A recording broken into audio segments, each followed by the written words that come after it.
Yes, people can be interested in new ideas when those ideas are expressed clearly and effectively.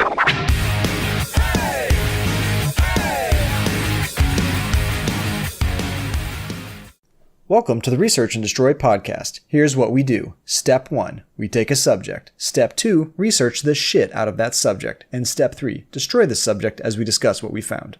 With your hosts, John, Adam, and Justin. This is John. I'm Adam. And I'm Justin. In today's episode, we're talking about cryptids, or cryptozoology. And you may not know what these words are, but you definitely know what the thing we're talking about is. A cryptid is an obscure, undocumented creature. Generally, it originates from folklore, typically mythological nature, but not necessarily supernatural. And their existence is really only recognized as a pseudoscience. Some big examples are Loch Ness Monster, Bigfoot. Those are kind of the big two, right? And there's a few others we're going to talk about today. If you want to listen to us talk about them. Right. Nope. Oh, okay. Nope, not interested. And I have my answer. Yeah. That sounds terrible. Okay. All right. Who wants to start today, boys? You start. Oh, sir. You got it. Now that we've recorded our opinions, I think we should investigate to find out whether or not our opinions are based on good reasons. All right. Well, the one I am talking about is the Yeti. Have you ever heard of it? Yes. It's a big monster thing. And in the snow. Podcast over. So I'm doing the Yeti, which is one that's kind of... Well, what do you guys know about Yetis, John? As I understand it, the Yeti is like the same thing as Bigfoot, but in the snow. And same thing as Sasquatch, same thing as Am I hitting on all cylinders here? Or well, if I was a Yeti and that's how you were describing me, I'd be like, wow, that's really reductive. If you were a Yeti, how would you know the goddamn word reductive? I don't know. Yeti's cool. Yeah, Yeti's cool. Idiot. Adam, do you know anything different than what John knows, which is nothing? I know. I only know Yetis for school typically, so besides that, I don't have any other knowledge. Yeah. All right. Well, sometimes they're called the abominable snowman. Right. I think my main, probably my first introduction to that was from that Rudolph stop motion thing from Christmas. Yep. Yes. Yeah, and they called him a Bumble or whatever. Yeah, Bumble. Yeah. And then that man stole all of his teeth. Yeah. Spoiler alert for how that ends, but yeah. You know, it's funny when you rewatch that now. When you rewatch that now, the little elf guy that stole his teeth has this I think he's like the old 1950s version of a Jewish stereotype. He's all, yes, I'm going I a dentist. Yeah. His name is like Hermie, and I'm like, this is a little racist, I think, actually. Yeah. I can see it. And Santa Claus is a dick in that movie. Oh, he's a complete dick. You want Santa Claus to be this nice guy, and when skinny Santa Claus is an asshole, he comes in and he's like, well, you better shape up whatever Rudolph's dad's name is. Because with a nose like that, Donner. He's never going to fit in. And it's that's fucking Santa Claus talking. Yeah, I remember that one being pretty savage, too, watching that one. It was pretty brutal. Yeah. Kind of surprised. I was just we watched it again with Jonah and with my son, and we were just damn. Yeah. Isn't it, really sexist, too? Is that the one that's, really sexist, where, the mom can't go out and, help find the kid? Or is it another Rudolph one? Yes. Yeah, I think so. The women really sit back sexist. and... I mean, it's from when, the 70s? 60s? 60s. I'd say the 60s, yeah. I think it might be before that. Really? Yeah. It doesn't surprise me. It's got, that. Sexist, anti-Semitism, all sorts of stuff in it. So they're no black reindeers. I was like, oh my god. Merry Christmas! That's terrible. There's that one, and then there's one where it's the secret of Santa Claus or whatever. What are we talking? This is not what we're talking about. Sorry. This is where Yetis come from. So yeah, that's where I first heard of it. Mm-hmm. And so that's not why I chose it, but I realized I almost didn't realize Yeti and the Abominable Snowman until I read it. We're like, oh right, yeah, those are the same things, or I think of them as the same thing. So essentially it is an ape-like humanoid usually has white fur, right? And everything you've ever seen, it lives in the snow, like in the Himalayas, that area. The Himalayan region of Nepal, Bhutan, and Tibet. And its whole like existence kind of is pretty recent, honestly. It's in the, I always mess up centuries, 20th century, 1920, is that 20th century? That's 20th century, yeah. Yeah, okay. Yeah, because 0 to 999 is, yeah, okay, Yeah. 99. Okay. And I'm the Simple math. I hate it too. Yeah. Aren't you a math major? Yeah. Okay. A couple centimeters. Yeah, so the name The Abominable Snowman was coined in 1921. It was the same year that this British explorer, Charles Howard Bury, he led a British Mount Everest reconnaissance expedition where he chronicled Mount Everest. And the name basically means Yeti. It's some Metokangam. Can't say it. Never. I'm sorry. It means man bear or snowman. Not snowman. Snowman, 2 words. In like a local Himalayan language. Like I think it Nepalese or is something? Nepali. Maybe I might be wrong. It is from. What does that language sound like? Do an impression real quick. Not a chance. All right. Well, I heard It is indigenous. What do you think it sounds like, John? I think it sounds Asian. Yeah, nailed it. Yeah. I can't even pronounce it right. Metoh-Kangm. Metokangam. Yeah. And do you pronounce the M? I don't know enough about it. But it's like right, the Himalayas are like right where 3 countries meet, basically. Yep. So they're like Nepal, Bhutan, and Tibet. But local the regional indigenous people, that's one of the words for it. So this guy, Charles Howard Bury, he was basically charting a course to the top of Everest, which the idea of that sounds amazing. Like that you're not that I don't think I'm the kind of person that has like the I don't know. I think I know myself enough to kind of the wherewithal to like make it to the top of a mountain like that. The chutzpah, as I it were. I don't have the chutzpah, I guess. And I don't think this is not really about that, but you know that if you die on the climb to Mount Everest, they don't come collect your body, you just stay there. Like if you collapse and die in the snow. Wait, what? Yes. Really? So if you're climbing Mount Everest, as a matter of fact, some people that die there, they're wearing like bright clothes and they become like landmarks. Like go up 200 feet and look for a red jacket and take a that left. is dark.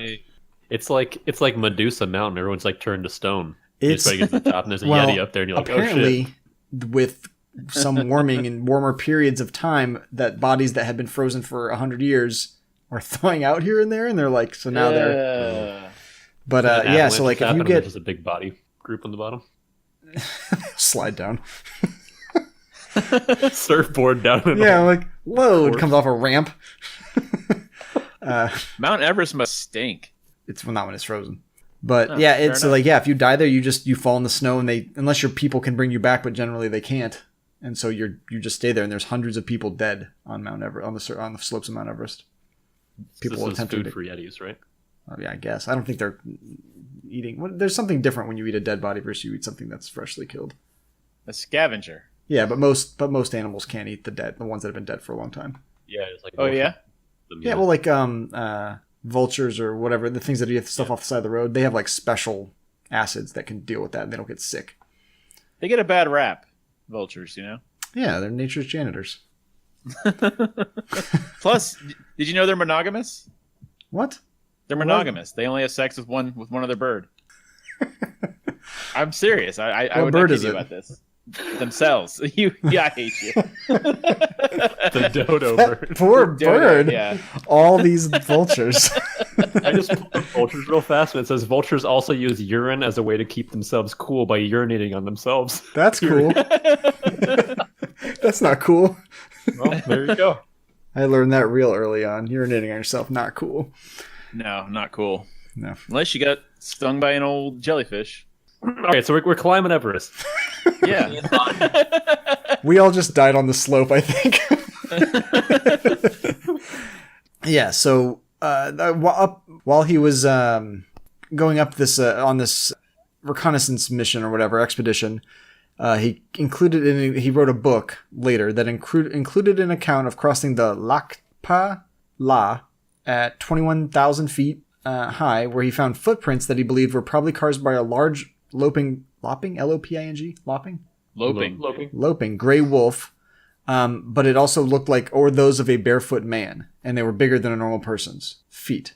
Okay. So it's like he basically finds a Bigfoot footprint. And then pretty standard. Yes. Yeah. So then the Sherpa guides at once volunteered that the tracks that must be that of the wild man of the snows. And that's when he said the Mito Kagmi. That's there's an I. I missed an I when I was making my notes. Whatever. Oh, now I get it. Yeah. Sorry. I shit the research out of this one. Wait, so, but just to be clear, 21,000 feet is very significant. Mm-hmm. I mean, we're talking, that's all Everest is. Back in Colorado, like 14ers, right? Which is a pretty big deal. 21,000. There's another 50% on top of that. Yep. I mean, once again, are we getting into like hallucination territory? Okay, well, maybe. Mm-hmm. So Everest is only 29,000 feet tall. So they're 8,000 feet from the peak. The Summit. Jesus, it's so tall. Yeah. Like, why would you do this? Well, don't tell that to Lieutenant Colonel Charles Howard Bury. Oh, I won't. Yeah, because So essentially, he does that, and his like Sherpas are like. So like, hold on a second. Let me just talk about Sherpas for a second, because the Sherpas already? Quick question. Yeah. How high do planes fly? I don't know. Let's Google it. There's different zones. Altitudes, yeah. There are different zones, right? Yeah. Yeah. You like, what's the lowest zone? It's probably below that, right? Like, I bet it's below that. Yeah. No, because then they'd fly to Mount Everest. Yeah, well, get your head out of your ass. You're stupid, Adam. What a stupid idiot thing to say. Like, you're talking about commercial airlines over like the United States. Yeah. I'm sure that cruising altitude, right? That's what you're looking for? Yeah. Cruising altitude 747. 43,000 feet. Oh, okay. So there's no way they'll hit Mount Everest. I mean, not doing what they're supposed to be doing. Yeti's right? waving down there from below. Hey, is that some sort of man ape?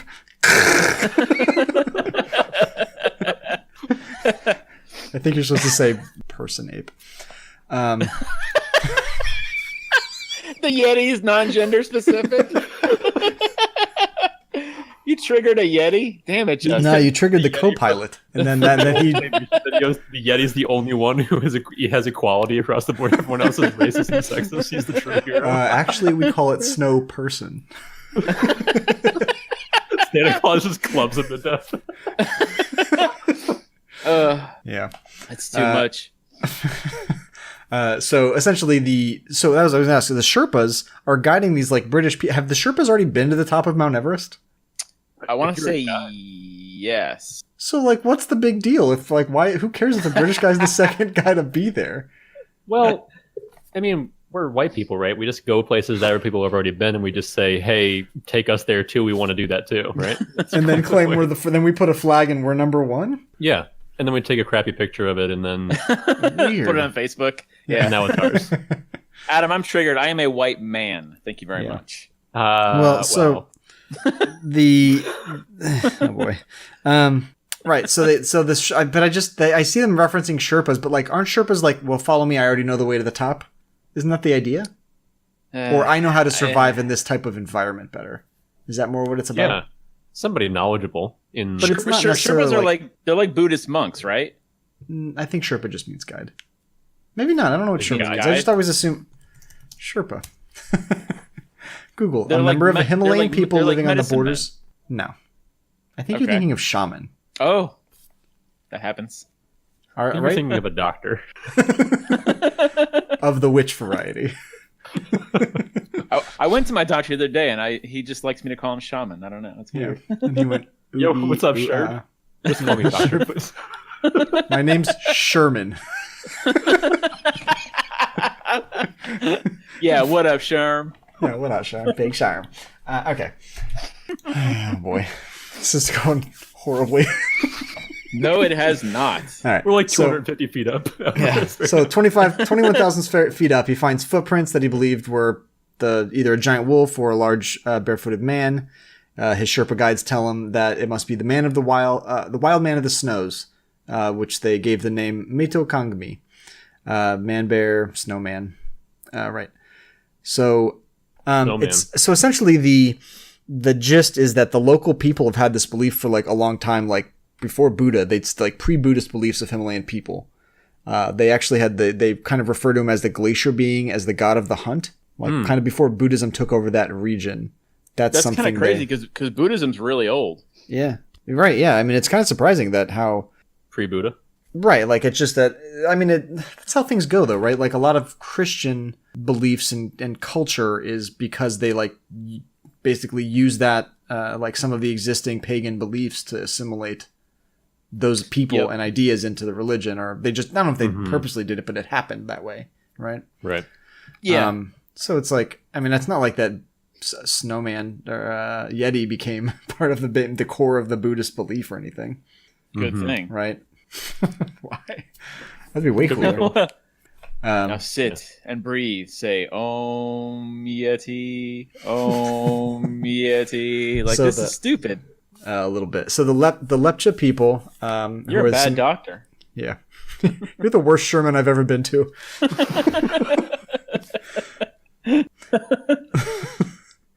So they worship this glacier being. They call it the god of the hunt. And that some of the people of the Bon religion, which I'd never heard of any of these things, but, you know, they once believed the blood of the Rara god, or the wild man, had use in certain mystical ceremonies. So, like, then the being was always depicted as an ape-like creature who carried a large stone as a weapon and makes a whistling swoosh sound. What? And now Justin will perform that sound for you. Justin, go right ahead. So the wind. Yeah, so the wind, right. Yeah, it's the wind, basically. It's the wind. It's wind. Majestic. It's basically wind. The Yeti. Here we are in his natural habitat. Listen to his call.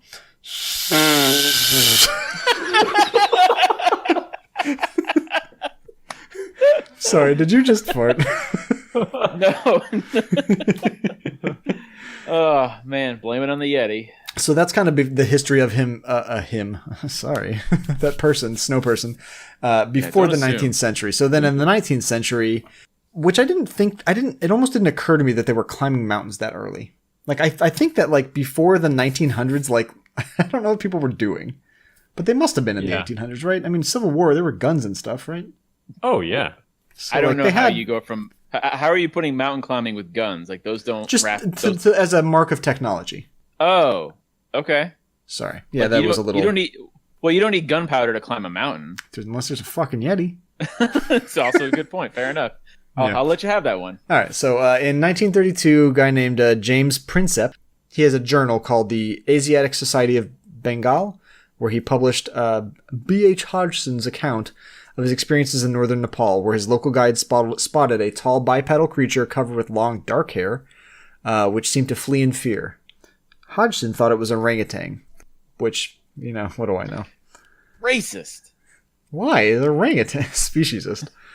They prefer oranga person. Yeah. Just everything. So they found some...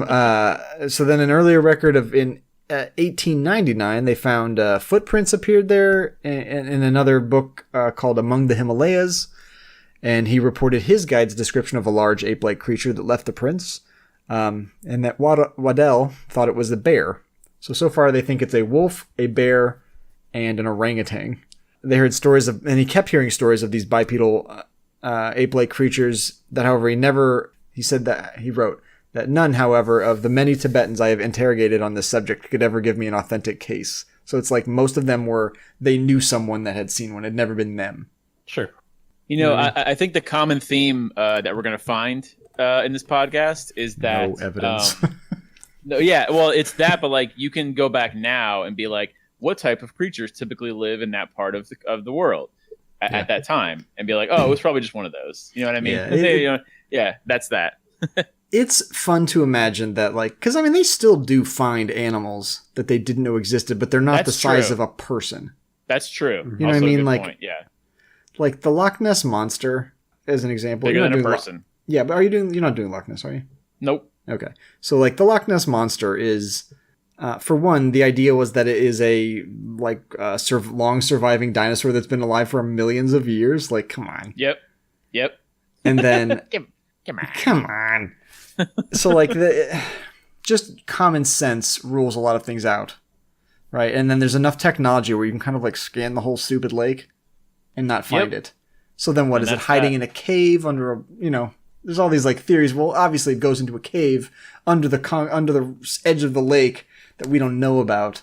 And like, there's all these, like, people make excuses. Well, like, this thing here, so let's talk to you about how kind of the more modern story of it all.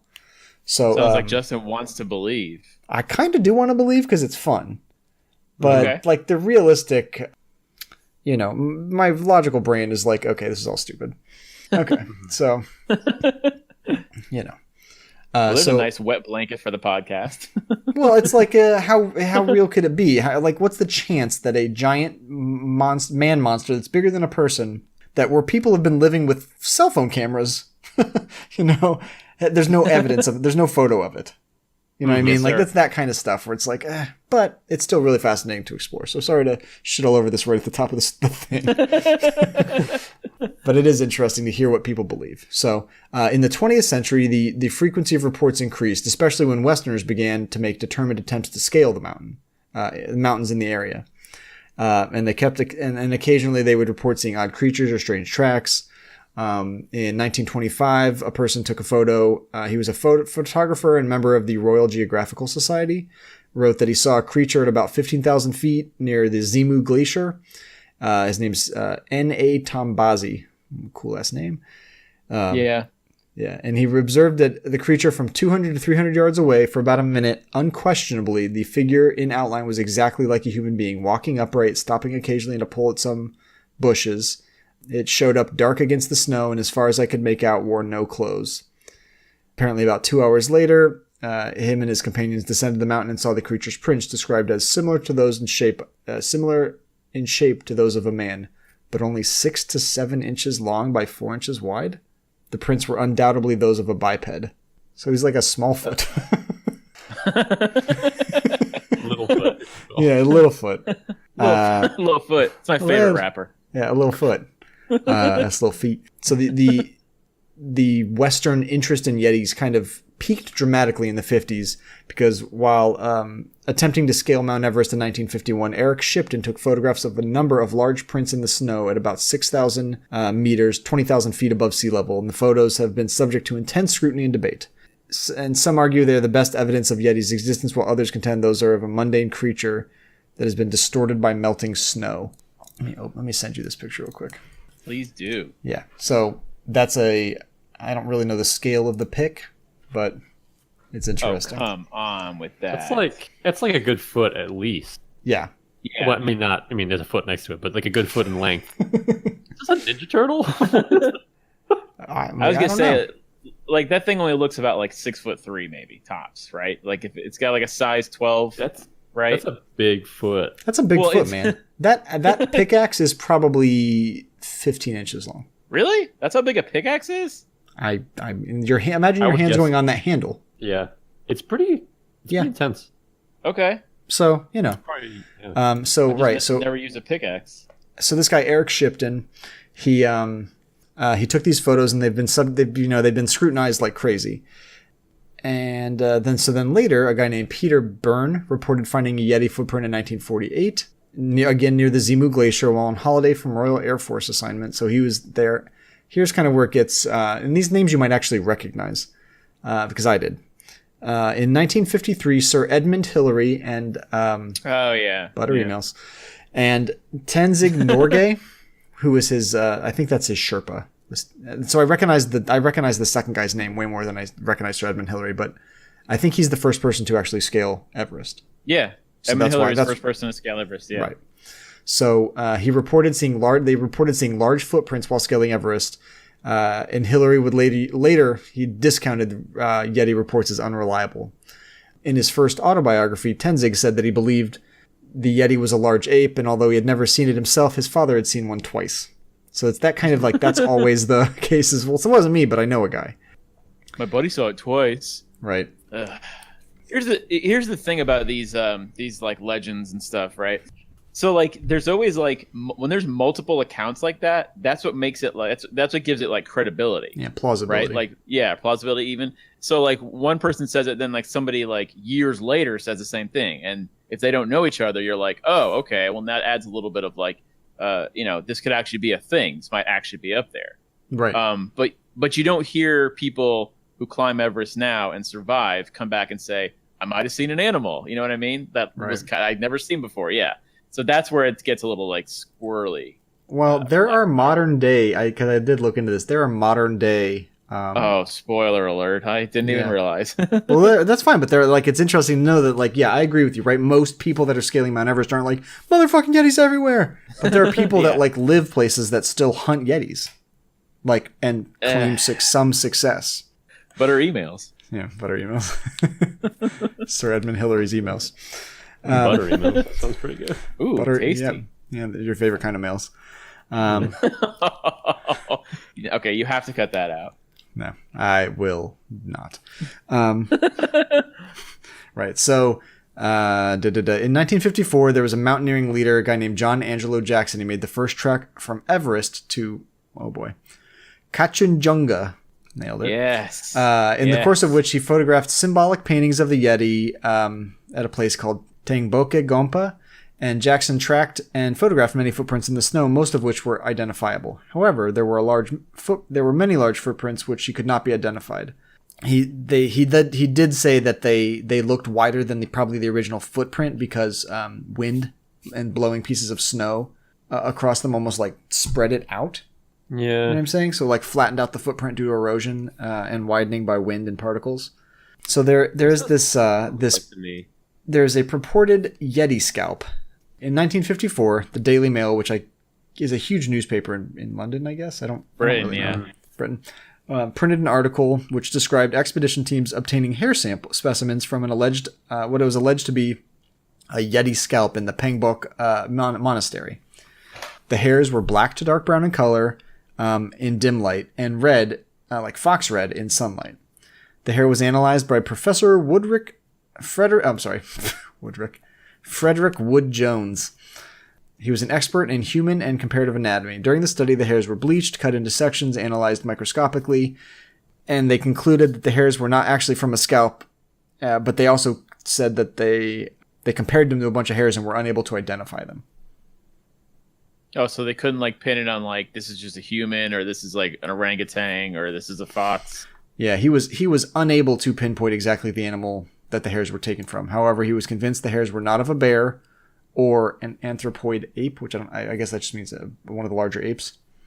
Mm-hmm. He did say so that gives some plausibility until I read the next sentence or say the next sentence to you.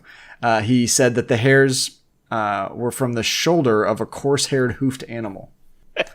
Yeah. So like what are those things they have everywhere in like Tibet? They're yaks or something, right? Like a mountain goat. Yeah, thing. Like one of those yaks or one of those. Well, spoiler alert, they've done modern testing on it, and that's exactly what it is. Ah, damn it!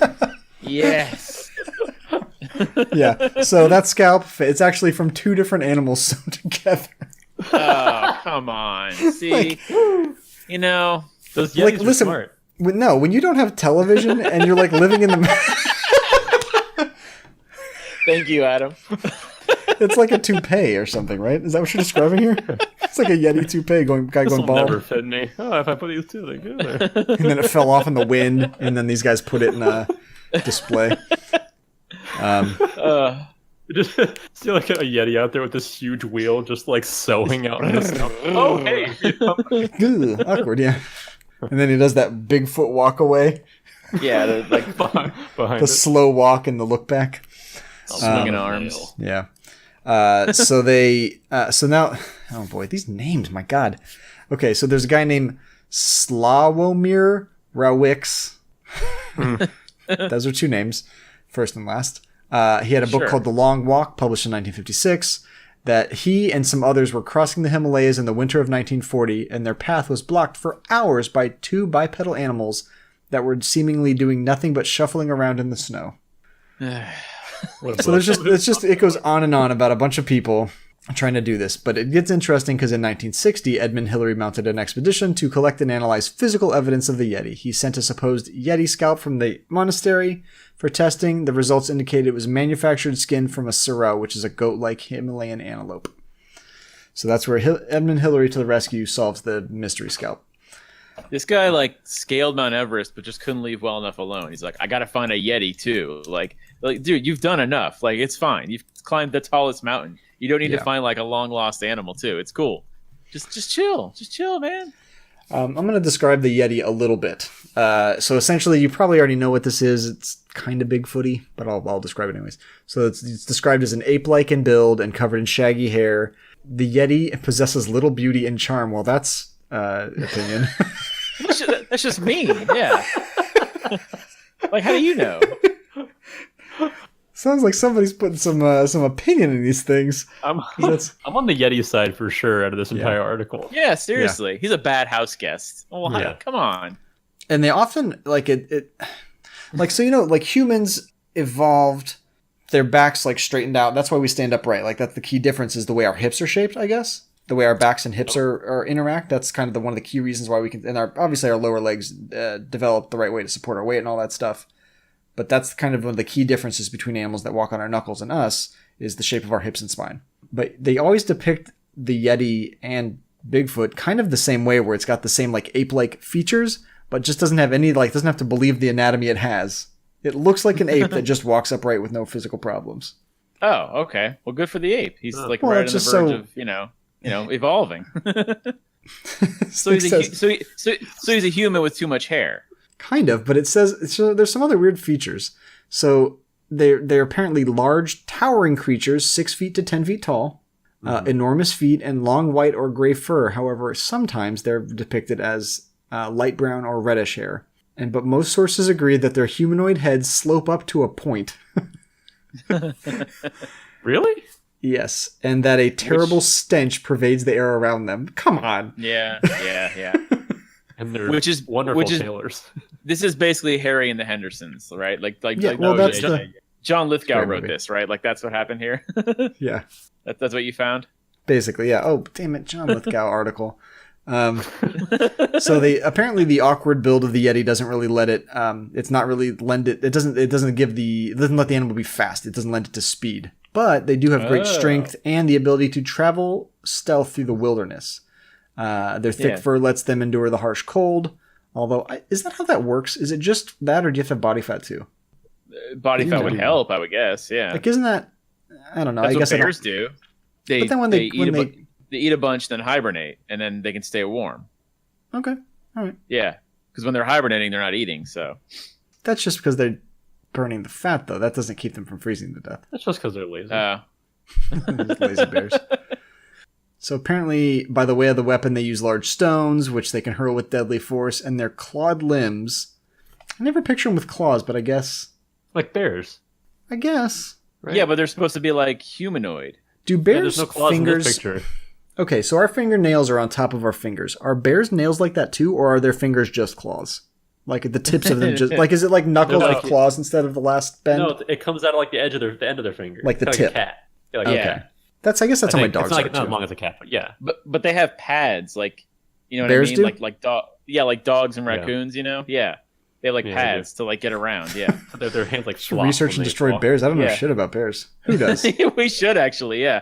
Whose hands flop? Bears. When they walk, it's like they're like chubby baby hands where they have like no... You know what I mean? Right. Yes, I've seen that. It's really amazing. Yes. Like they're digging in a dumpster and then they turn around because they find the person filming them and their hands just flop like that. Yeah, they just have like... Stupid ass bears. Go climb Mount Everest, idiot. Adam goes, what is a bear? Alexa's on it.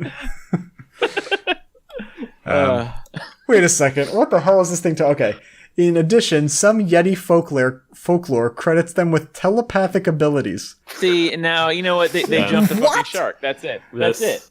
No, forget Yeah, it. this sounds like a video game now. That's it. Oh my god. So they dwell in the wilds of the Himalayan mountains. They communicate with whistling and ululating sounds. I don't know what that sound is. It's like grunts? Ululating. Ululating. Like that. Just Okay. like that. I think that's Fun. what that is. Yeah. Can Oh, also okay. be confused with wind, but Yeah. sure. There's that ululating wind the Himalayas are so famous for. God, it is windy out here. Hold on, I'm gonna have to call you back. The wind's going crazy. I think Justin made the sound earlier. It's Yeah. So that's kind of what I've got about Yetis. They're giant snow apes that do the dumbest things ever, and no one's ever seen one ever. summed up perfectly. Got 'em. Like So they. I like- I want to. Let me catch up with. Go ahead. What were we saying? I'm sorry. I was gonna say, I like how one of their characteristics is like they're very good at being stealthy and hiding in the woods. Like, well, that's because you've never fucking seen one. Yeah, Yeah, that's- well, it's really good at yeah. I like Hide how and they're seek. like really good at Yeah. being stealthy and being, not being able to be seen. Yeah. They're massive. They whistle and they smell bad. It's like, how many senses do you need to catch one of these things? But you'll Well, never find one. You'll no. never Never. see one. Yeah, you'll never see one. Listen, They're too busy it waving is- the planes at the top. Yes. Yeah. They don't come down.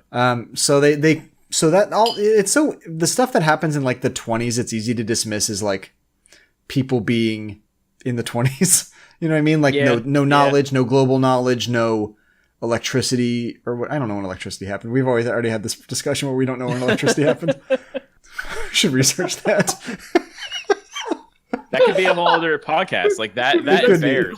Talk about electricity and bears. Get an electric bear, and I'm tuning in for that one. Oh my god, forget it. Yeah.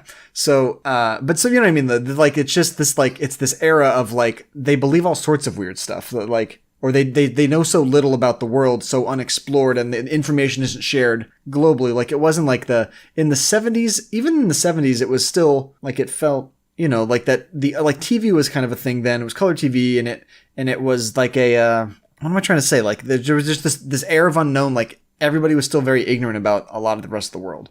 Like today, I can get online and Google any other person's thoughts, basically, or ideas. Yeah. Okay. So when it was back then, it was hard to like, it was easy to believe these things because the information wasn't prevalent to make you go like questioning it, like, yeah, right, that's not real. So this research continues to this day. So in the 70s, a guy named Don Williams claimed to have witnessed a creature while scaling Annapurna, which is another famous giant mountain. While he was scouting for a campsite, he heard some odd cries. I don't know what they sounded like, John, do you? Which his Sherpa guide attributed to the Yeti. The Yeti's call! That night, he saw a dark shape moving near his camp. The next day, he observed a few human-like footprints in the snow, and that evening, viewed with binoculars a bipedal ape-like creature for 20 minutes. It apparently searching for food not that far from his camp. That's in 1970. Really? Yeah. Then again, in 83, Himalayan conservationist Daniel C. Taylor and Himalayan natural historian Robert L. Fleming Jr. They led a Yeti expedition. Into Nepal's Barun Valley. The expedition discovered similar Yeti-like footprints, hominid appearing with both a hallux and bipedal gait. Couldn't tell you what that means. Walks on 2 feet. I know what bipedal gait means, but what is hallux? Hallux. I don't know what that meant. And so essentially they had large nests and vivid reports from local villagers of two bears. So essentially it's like this guy, basically they're like, it's Yeti, and they're like, idiot, it's a bear. Or it's two bears sewn together. Yeah. So they called it a tree bear. That's the thing is they called it a tree bear, and they found like there was no difference between tree bears and ground bears in that region. Like they found an example. They had a skull. Yeah, bears climb trees. Yeah. Okay, Yeah. well. It's public knowledge. That's a little snippet for next week. Oh, a preview of the Bears episode. Bears episode. Can't wait. So yeah, so essentially they came to this region, they found a skull, two different skulls, but they realized they were bear skulls. But this continues, like that's in 83, so like they had televisions, they had phones, they had, radio, they had things then. Then the 21st century, So in 2004, a guy named Henry G.E.E., he was the editor of the Journal of Nature, mentioned the Yeti as an example of a legend deserving further study. Why the person that is the editor of the Nature Journal would do that, I couldn't tell you. So essentially his statement was the discovery of Homo floresiensis survived until so recently. Boy, I can't say that shit at all. But so 50,000 years ago it was still around. That's the whole point. Is it still existed? Precursor to man. It was the Hobbit. You've probably seen the skeletons, like the Hobbit man, the Flores man. Yeah. Yeah. My problem is like, how is it? So it's still alive, so it has to be mating with something, right? There has to be more than one, right? With a bird. so there has to be two of them. But I think the legend goes like there's just the one, and it's still up there. No, I don't think that's the. I think it's no.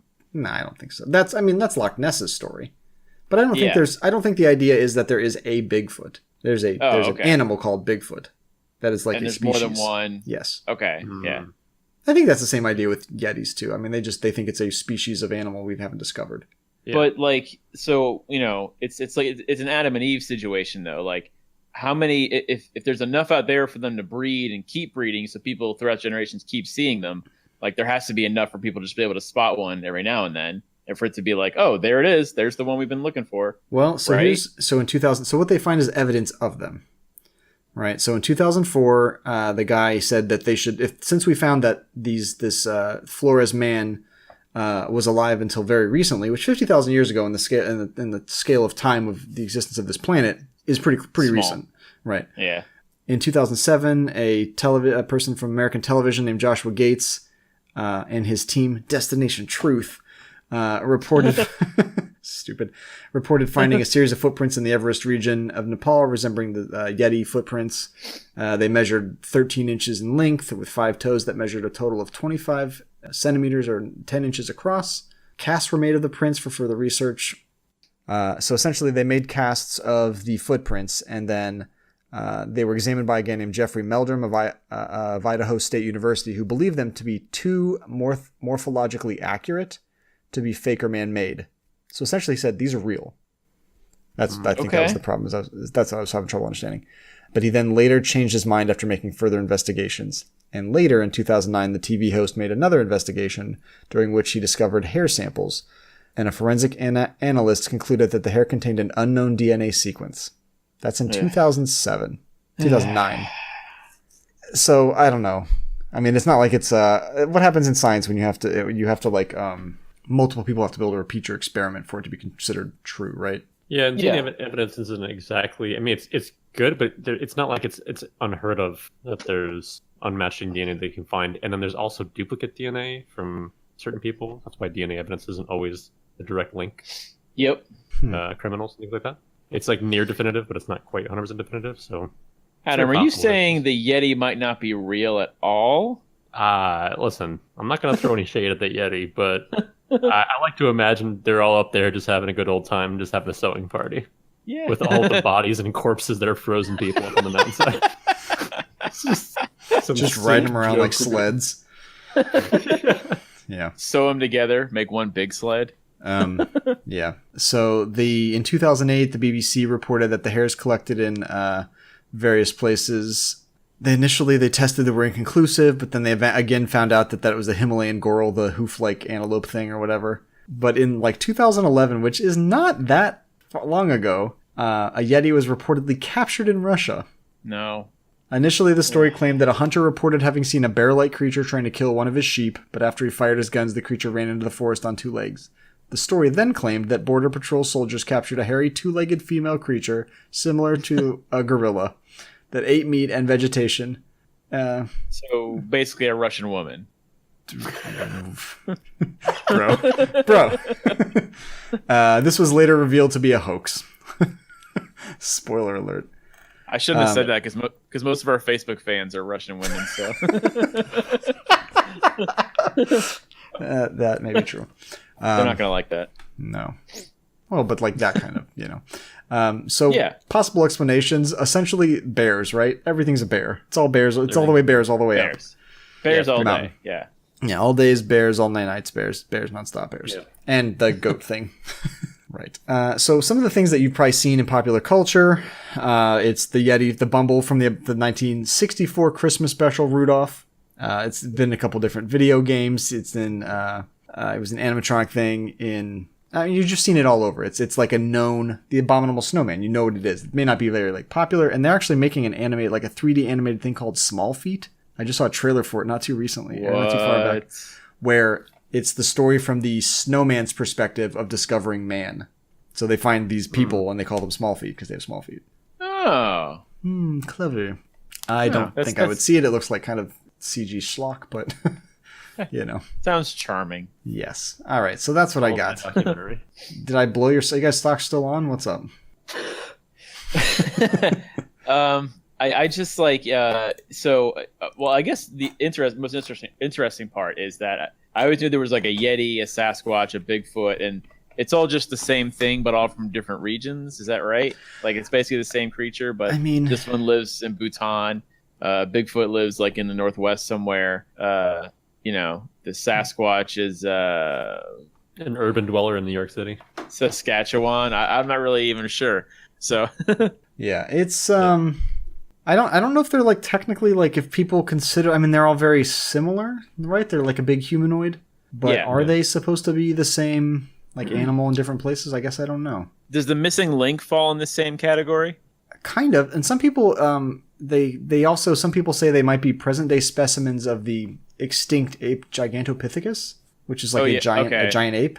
So like, although most scientists actually believe Gigantopithecus to actually be four-legged. So the assertion is that essentially this thing like is somewhere in between the evolutionary the evolutionary bar, where it shows like the slope back and then it goes up into like a straight human back. So like this is somewhere in the middle, right? And somehow it escaped evolution.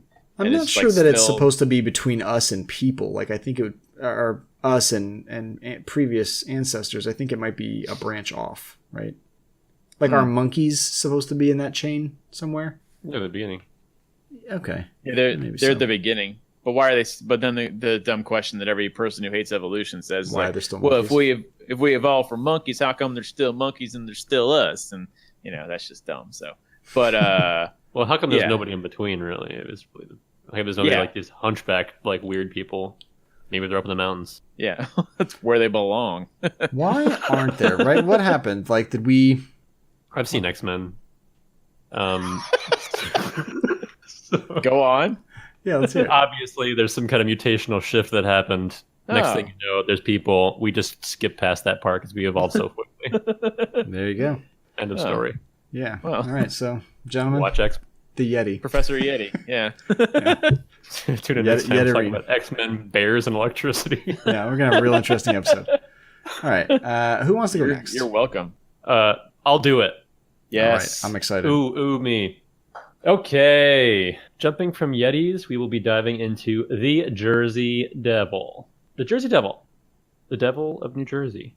Hey, yo, wait, forget about it, Yeah, come on down to hell or whatever.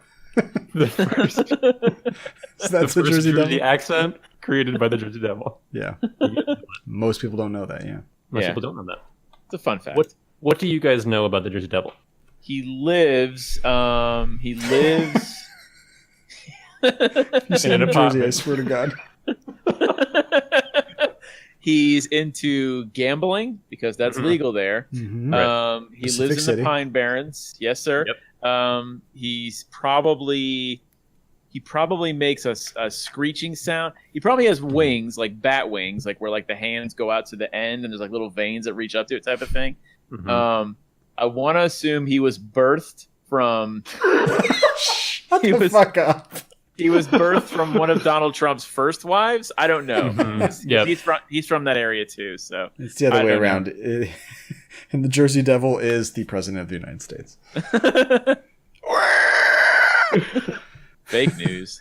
Yeah. Yeah, Right. Justin?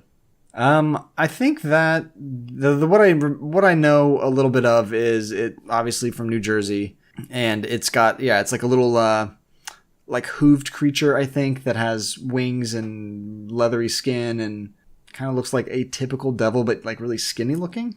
Mm-hmm. I don't know much beyond that, but like I don't know how it started. I don't know any of that stuff. So, Okay. what do you got? Yeah. Descriptive wise, just to get a mental image going, kangaroo-like or wyvern-like creature with the head of a goat, leathery bat wings, horns, small arms with clawed hands, cloven hooves, and a forked tail. They're not small. They're nice. It's cute. It moves pretty quickly. It can fly, obviously, because it has wings, and it has a blood-curdling scream. You don't Naturally. say. Yeah. Huh, that sounds so familiar. So, it sounds really close. It doesn't sound like the wind as far as I could tell. Who knows? This is New Jersey. Well, it's New Jersey. Somebody close the window. I keep hearing that blood-curdling scream outside. So the Meanwhile, in Jersey. Yeah, cut to. So, the Jersey Devil. There are two common explanations behind the creation of it, or the myths behind it. I will go over some of the longer, more quote-unquote dry one that is more residing in fact, and then afterwards I'll tell the cooler one, which happens The to real unfortunately be one. shorter. We'll do the real one first, and then the fake fun one next. Exactly. Because the fake fun one is just it's fake and it's fun. This is So true. this is it. So prior to the 1900s, there wasn't a whole lot of talk about the Jersey Devil. Jersey Devil came into being when there was a family, supposedly named the Leeds family. Oh, it's called the Originally- Leeds Devils sometimes. The Leeds Devil sometimes too. Yes, correct. There was a woman named Mother Leeds who was actually Deborah Leeds, who was a real person. She had a husband named Japhet Leeds, and they had a bunch of kids. Realistically, they had about 9 from what, but people say it may be as much as 12. What's the Jesus. thing? It's Why a lot wasn't of it kids. 13? Thank you. It was the 13th. That It was the noise 13th sucks. kid theoretically. Oh, Oh, wait, did you really? get it right? In the other story. Oh. Well, that The is real cooler. story is Cool. I know. Unlucky number Yeah. 9. The lucky number 9. So it takes place in Atlantic County, New Jersey, in a place now called Leeds Point, named after the family. However, back in the day, this is during when America is first starting, and there were a bunch of different people. There were a bunch of Quakers in the area. There were a bunch of people that were there that were still loyal to the British. Some of them were opposed to that. So this guy, Japhet Leeds, was a kind of a thinker in that time, like a Renaissance man type of person. He believed in astronomy and or astrology, which I never know the difference between the two, so don't ask me. So Astronomy is actually studying the stars. Astrology is where you think you can predict the future based on what month you were born in the moon. Yeah. he what believed in house both you of were born. those. Yeah. He believed in both of those. Ologies are So- fake things. Yeah. No, that's Oh, not true. okay, that's Biology is cool. a real thing. No, it's not. So I just made that up. I can't believe I can't believe I didn't catch that when you first said it too. Ology means fake. Like, not You necessarily. both were going to live the I rest of was your life being thinking like, along- yes, okay. Yeah, so biology's fake. Yeah. here's my I methodology. always suspected. Well, that's some bullshit right there. Yeah. Methodomy. It's fucking hard to say. God, I want a Jersey Devil to swoop you guys away right now. I got the Jersey Devil on me. So during that time, this family, Do they this guy started talking to his fellow Quakers. He was a Quaker at the time. He Yo, what up, basically Quakes? he said, "Yo, give me some of that Quake." Yeah. He went over to them and he said, Over a bowl of "Listen, I'm oatmeal, going to no doubt. publish." He said, "I'm gonna write this almanac about the stars and a bunch of other stuff, a bunch of cool things, a bunch of things that weather patterns and farming things and this and that we're good at." He wrote it. He gave it to him, showed it to him. Quakers were like, "What's this astronomy, astrology bull crap? We don't believe in that stuff. That's some pagan crap. That's some And he pagan goes- bullshit. That's some pagan bullshit." And he Yeah. goes, "What?" And they were like, Yeah, dog. "Get out!" Right? This is a modern retelling. So There's a record They're like, scratch "Get out." somewhere in that when they opened the book and the ye old music stopped. So They didn't have what year is this, or year-ish range?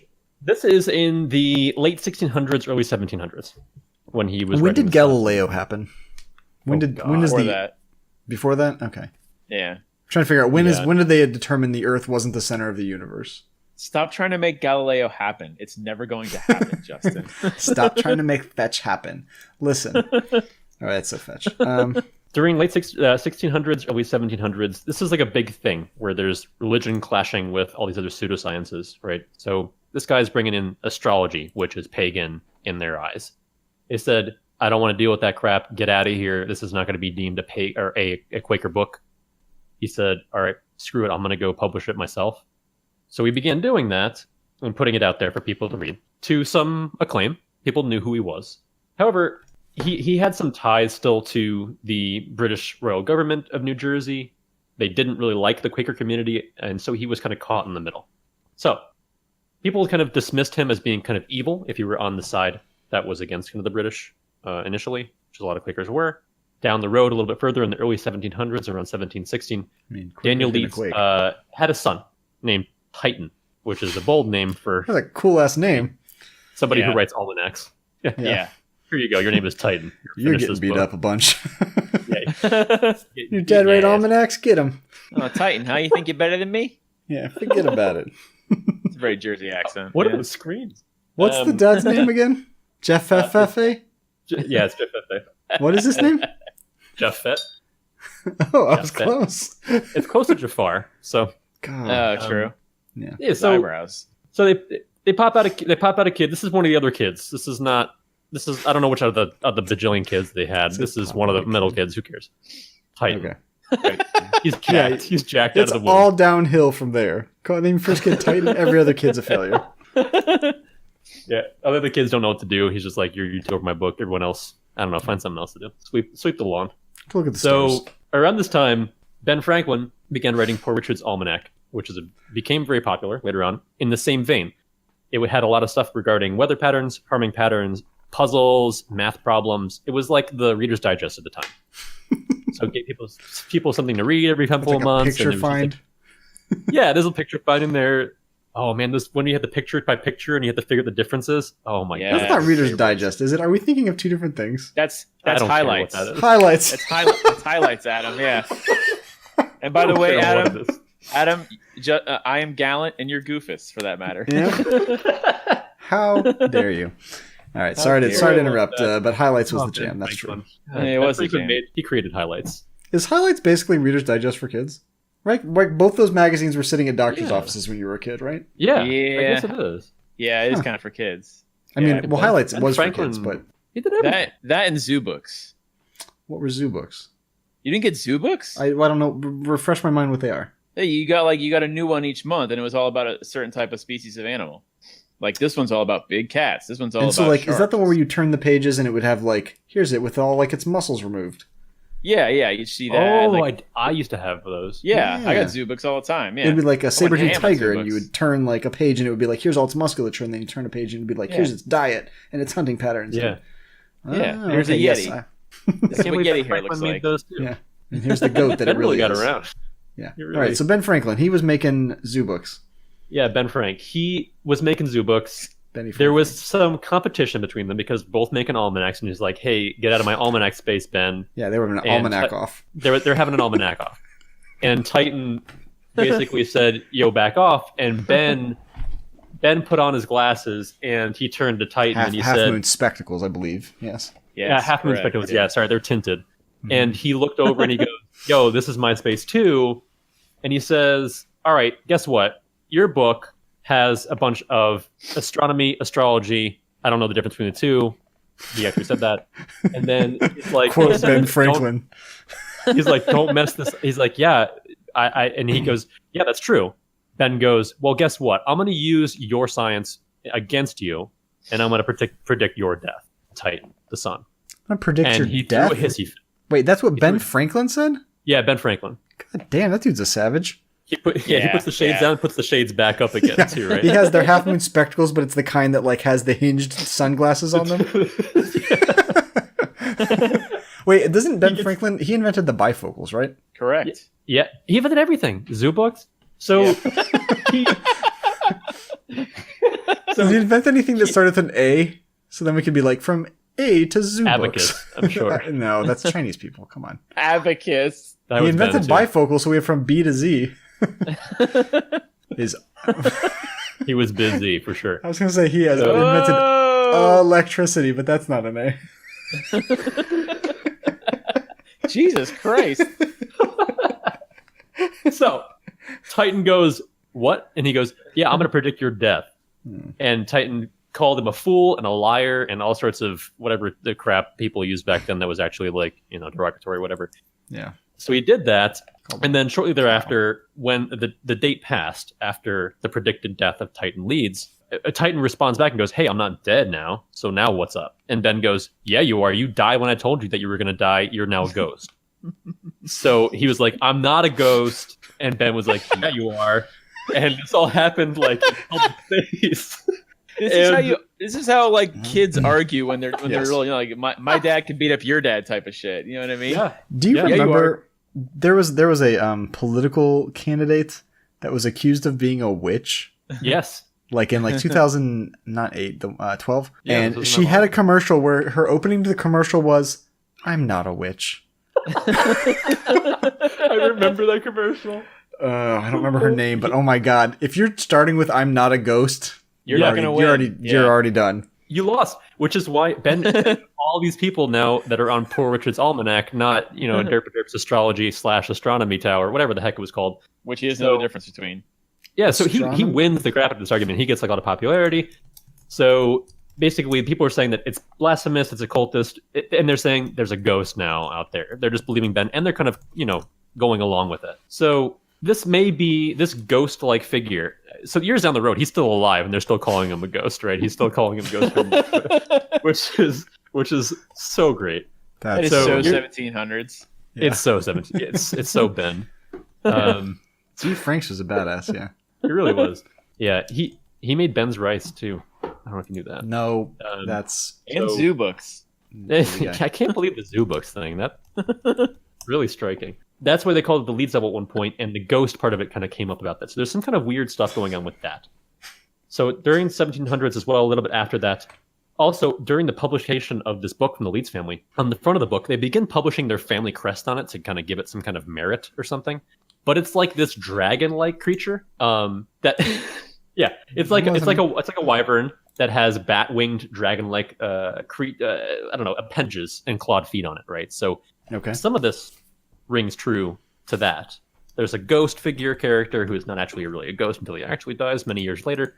There's a family crest that has this weird dragon thing with claws on it, and there's just a bunch of things together that over the years may be compounded into something. So people think that a lot of that kind of comes together later on, and then there's this mythical. So what does the ghost have to do with the Jersey Devil? So they called the Leeds ghost, or AKA Titan, who became a enemy of the people based on Benjamin Franklin. He became like an evil entity. So the whole family. So is the Jersey Devil Titan's kid or his father's child? He's Titan's brother. So there's two different interpretations. So the first one, the one that I just kind of explained to you with a bunch of kids and Titans there, the devil is a creation of this ghost-like Titan and the family crest and all of the hatred towards the family. It's this mythical creation that doesn't really pop out of a kid. It's just a figment of the family. So I see. It's created kind of later down the road where people are like, "Oh, those Leeds people, like a manifestation. Crazy." Correct. It was a manifestation. That's a good word. Okay. Yeah. So this first iteration, that's very literal, is interesting because Ben Franklin's really cool. Real quick. And you ever seen like the official picture of Ben Franklin? He looks like he's waiting for you to. Are you done yet? Every time I see his picture, I think he looks just completely fed up with whatever's happening. Yeah, it's like he's like a middle-aged mom, and the kid is just fucking losing its shit at a restaurant, and he's just like, like, I'm not gonna beat the shit out of him now, but anyways, you're no longer Johnny. You're now Ghost. Good luck in life. But I'm not a ghost. Yeah, you are. You're dead. You died when I said you died. You're a ghost now. Mom! They'll make me hang you to a kite. Yeah. So that's the first story. Second story, which is a little more entertaining. So it's like the first version. It's the same creature, though. Same creature, two different iterations, two different ways that you can think about how it originated. The second one is the 13th child one, like you mentioned before. So there is a Jersey Devil that originated in the Pine Barrens, as you mentioned a little bit earlier, too. These both originated in the Pine Barrens, which is a location in southern Jersey that was renowned for the people that lived there because they're kind of outcasts from society. It was a very cheap place to live back in the day. A lot of them were like caught for stealing or for, some weird things that they didn't have like jails for. So wait, say that They again? were badasses. Well, but so it's like America's Australia. Yeah. Yeah, I would agree with that. I mean, Jersey. Okay. Well, Ouch. So- Ouch. yeah. The woods of New Jersey. What happens in New Jersey? What do you mean crimes they didn't have jails for? Like, isn't a Well, jail there's good like for any people crime?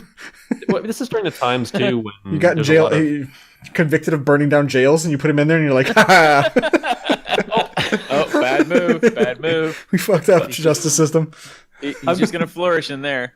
I'm fairly certain that early 1700s, there's not a whole ton of jails, even on the East Coast, right? I'm pretty sure they probably have more people stealing and more criminals than they can deal with.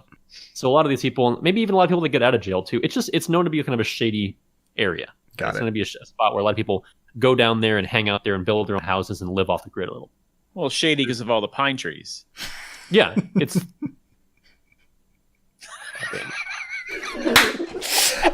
I love that he was like, totally. I got him.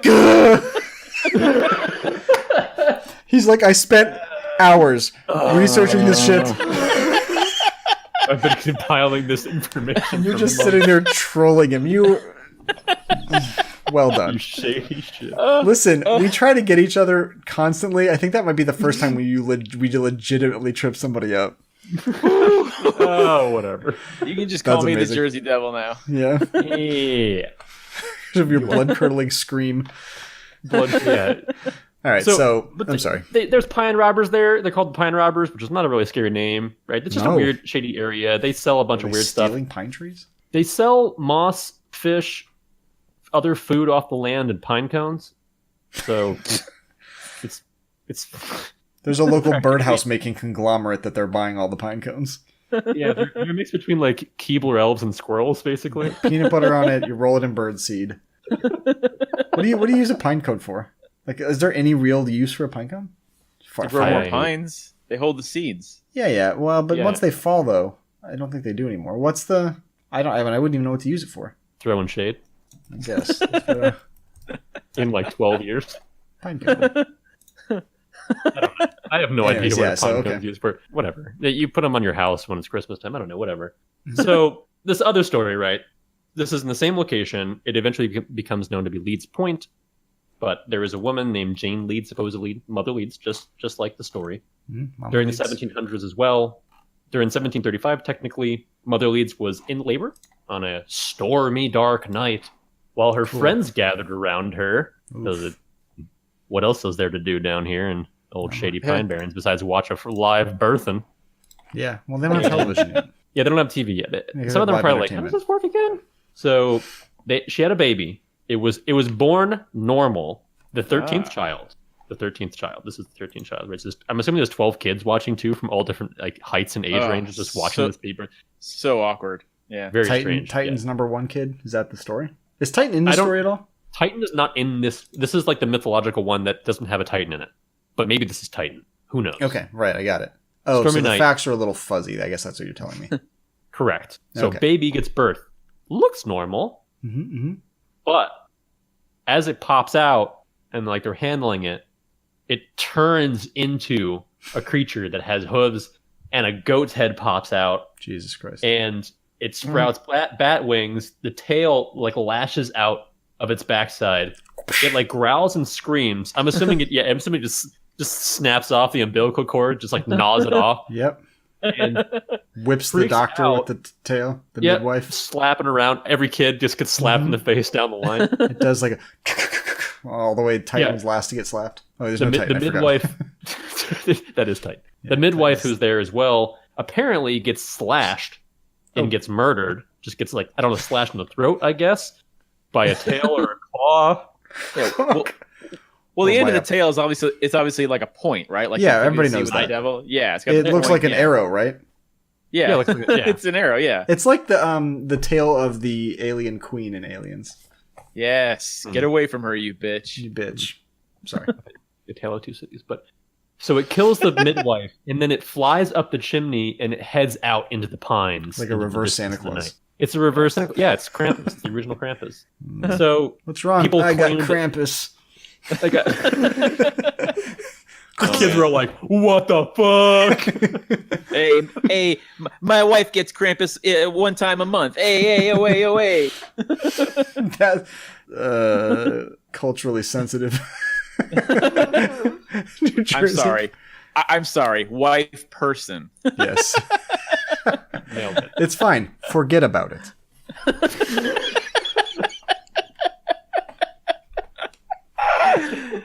That's what the husband says as he Yes. flies out. Hey, forget about it.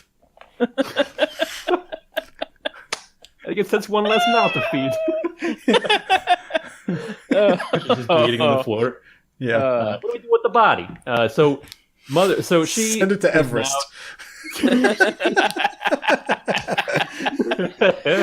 That makes sense. It's like a 783 mountain climbers, one midwife. What the fuck is going on in this mountain? Thaws out. Nobody knows what the fuck. This mountain's a fucking murderer.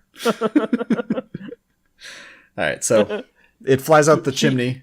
It flies out the chimney. It takes off into the distance. The rain, I'm assuming, just purging it of all its grossness, and now it's out there living among the pines. It's disgusting. She is now claimed to be a witch, and people claim that the father, Japhet, I'm assuming, it doesn't say his name because it doesn't really indicate who it is here, but I'm under the same assumption if it is the same family, was the devil himself. Ooh. Ah. So it was like the devil. So he was like, you know what? We're gonna get up to 13 kids just so I can have a little fun. Yeah. The other 12 are fine though from the devil. I don't know. Yeah. Well, hey man. I always assumed the devil was in Georgia. Yeah. Well, based on the Or The the news- details. Mm-hmm. That's all I turns got. out he's in. So it's fine. there are some different tales of it where there are attempts of local clergymen to exorcise the demon from the barrens, or that the creature proceeded to kill local kids and dogs and stuff. But to wrap it up, so that's kind of the more interesting one. There are different tales of sightings over the years, which I'm not going to go into too much depth with, but there was a quote down here in a newspaper in 1859 from somebody talking about the Jersey Devil. So years later, here's the quote. Yeah, let's hear it. Whenever he went near it, it would give a most unearthly yell that frightened the dog. It whipped at every dog in the place.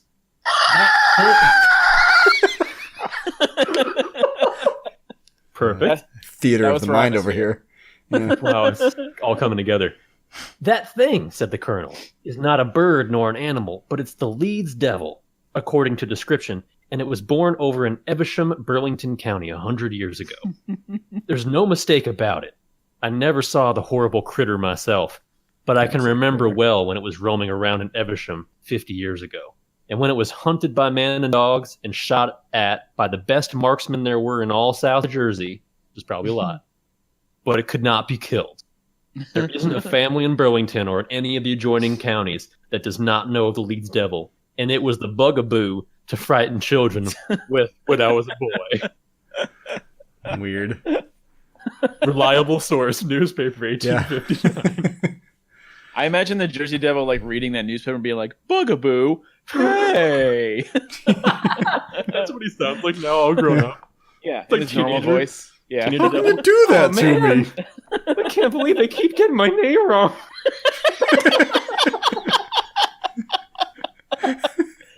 I think I'm a cryptid. I think devil's a little derivative, sir. The devil was my dad all along. Oh. I never knew my father. I'll never kiss a girl.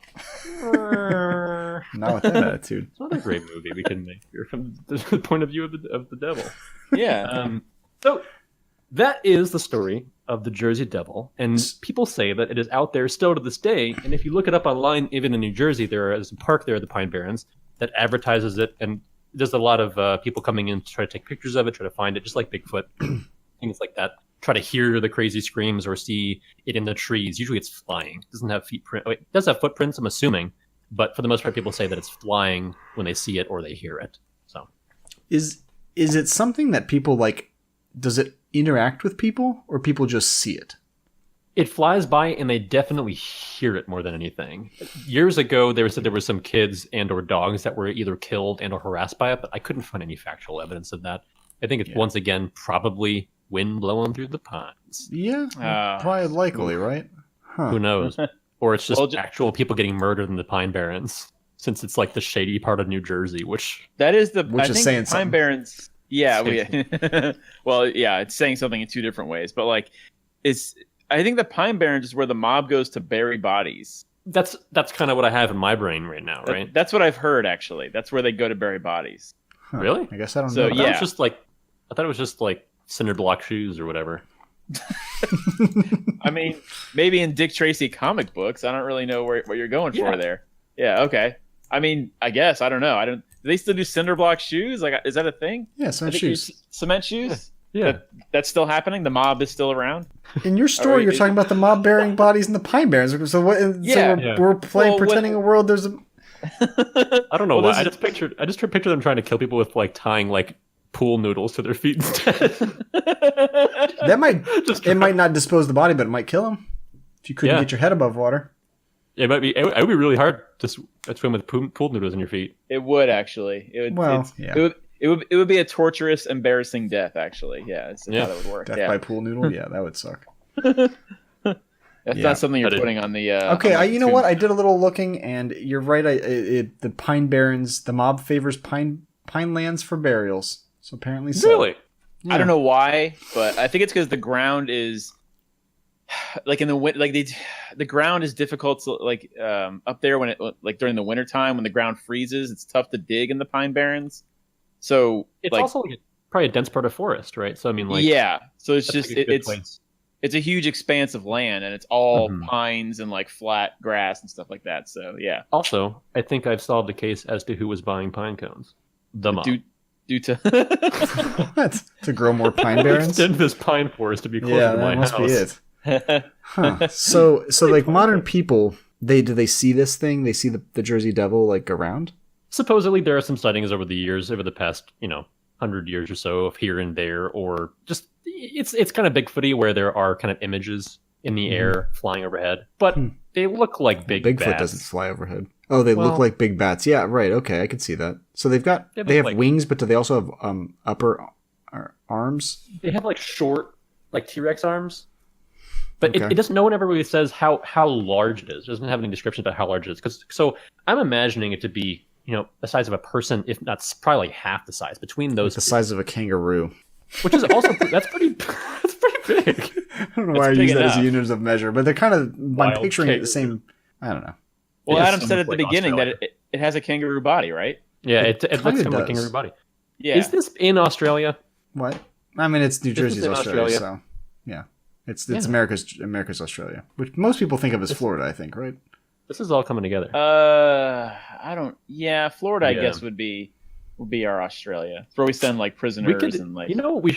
Okay, just sidebar. Another episode we should do one time is just have our episode be on Florida. Oh my God, What would we talk about? Yeah, okay. It could be anything weird, unique, or strange in Florida. I got some interesting stuff. We should totally do that. Yeah, more specifically, like Florida man type stories. Like I got stuff that's paranormal from Florida too. Okay. Anything Florida related. I got some good stuff. For those of you guys people that don't know, we are all from Florida. We all we grew up in Florida. We have Florida stories. Yes. So, Adam, how old were you when you moved here? I moved away from Florida, or to Florida.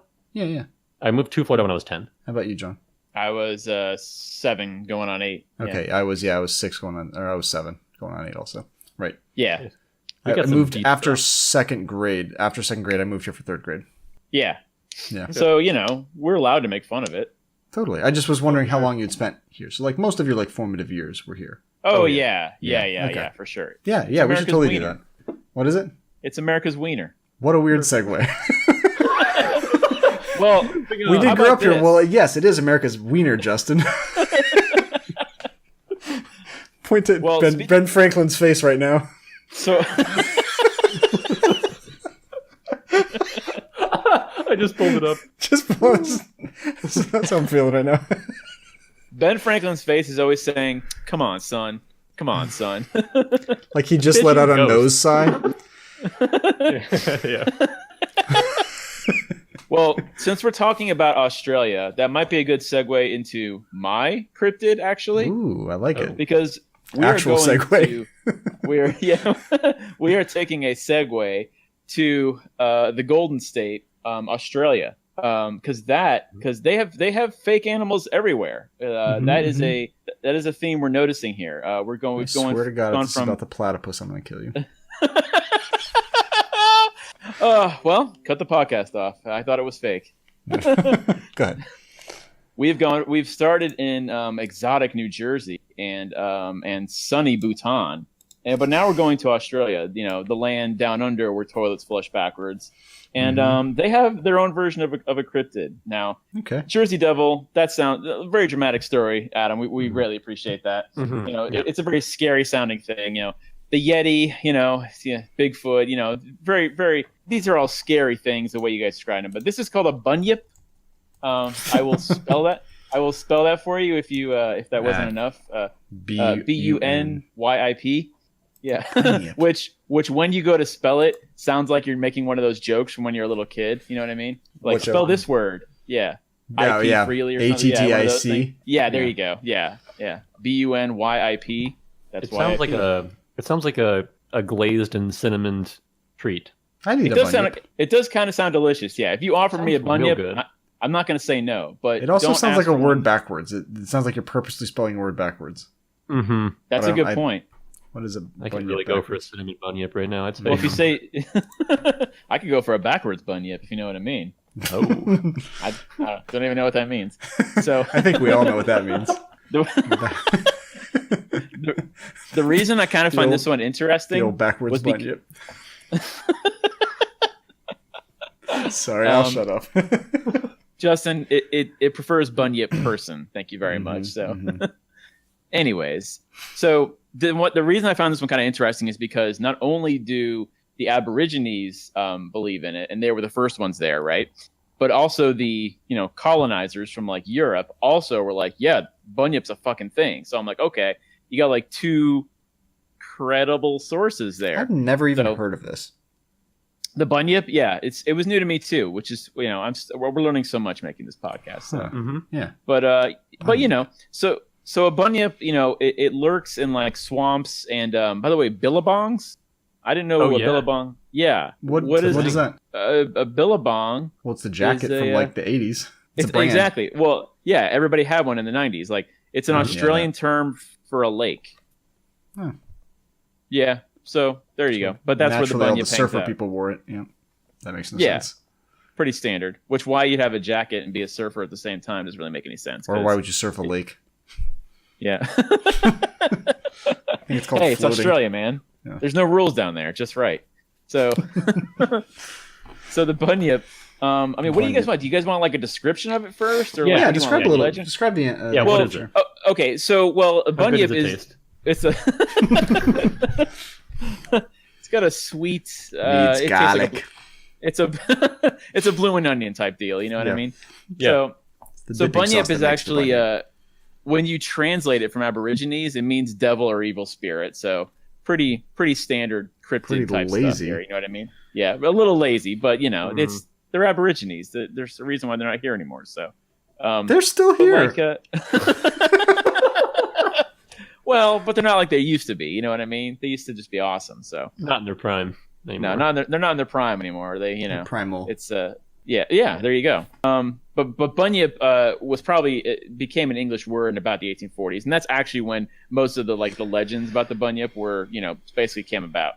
Okay. So a Bunyip, all the pictures that I found of it, what's weird is each one is different. Like each one looks like a different creature. The most terrifying one looks like a giant panther, and it's inside of, and it's its head is coming out of a billabong, and it's got a human in its mouth. Like somebody drew somebody drew a Bunyip eating a human. Jacket? And, I like how you'll never say lake again. No, I'll never say lake again. No, it's billabong from here on out. Hey, you guys heading up to the Great Billabongs? You mean the Great Lakes? No, the Great fucking Billabong Superior. He's so deep. Oh man, Billabong, Michigan. What amazes me is that somebody in 1890 was like, I'm going to draw what I think a bunyip looks like. And it's coming out of like the water, just chewing up like a naked man. And you're just like, what the fuck is happening? Wait a second, hold on. Why is this guy naked? I can't tell you, sir. They're just asking the artist. Why is this guy naked? They're like, can't answer that. Because the bunyip ate all his clothes. He just draws a naked guy in the pond, and he's like, "Oh, I mean, there's a thing coming out of the water eating him." I just came down to a nice day at the billabong. Here's this stupid guy, naked in the damn water. So there's a few different like descriptions, and they're all different, and they're all like drastically different. Like the first one is it's just an enormous starfish, pretty lazy, like pretty lazy. Yes, yeah, pretty lazy cryptid. How do you go from honest. Starfish to panther? This gets way better, sir. Okay, I'm sorry. Keep going. Yeah, I'm interested. No, of course. No, it's cool.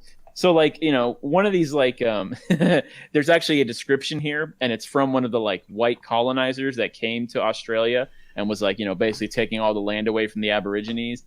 So here's a description. Here's the common features. And this is in a 19th century newspaper. That's the 1800s for you, Justin. Nice. So, 19th century newspaper. Dog-like face. Okay, could be a dog. Crocodile-like head. Okay, don't have any idea what that is anymore. What does that fucking mean? The alligator's whole face is a head is a face. Because I'm confused. Because exactly. You can't have one animal's face in a different animal's head. No, dude, fuck you. I think we could. Like, unless it's like the back of the crocodile's head, and then like it becomes the dog's face up to the front, and has like the dog's snoot. Like, I don't know. Like that's a tough one. But it has dark fur. Oh, and then it has a horse-like tail, which it's just that's kind of boring. Flippers, of course, because it does live in a billabong. And then it has walrus. Oh, this part is going to throw you off the whole head face thing again. It has walrus-like tusks or horns. So you have to picture that coming out of a dog's mouth, but with the back being a crocodile head. So, and then all of a sudden it has a duck-like bill, and I'm like, all right, come on, you guys have jumped the shark. Like, this is ridiculous. What part of it looks like a shark? It's a duck-like bill. A duck-like bill. Don't you know? A duck-like bill on a dog-like face on a crocodile-like head. This is a platypus. It is a kind of, yeah. You know what? I'm starting to get in line with that, to be very honest. So what is the back? So okay, Jesus Christ. What is the back of like a crocodile's head? Right, it's got a head, and then it's like this long snout. So is it just the head without the snout? Because most of it's like head and face is snout. Like you picture the dog's head, but the eyes, instead of being where they normally are on a dog, they're like up here, like this, right? And then, of course, the duck bill coming out, and then the walrus teeth coming out of the duck bill. It's all very simple, Justin. I don't know what's so hard to understand. Yeah, get my head out of my ass. What kind of skin is it supposed to have? Oh, it has fur. Naturally, yes. Water bearing. Okay. It makes sense.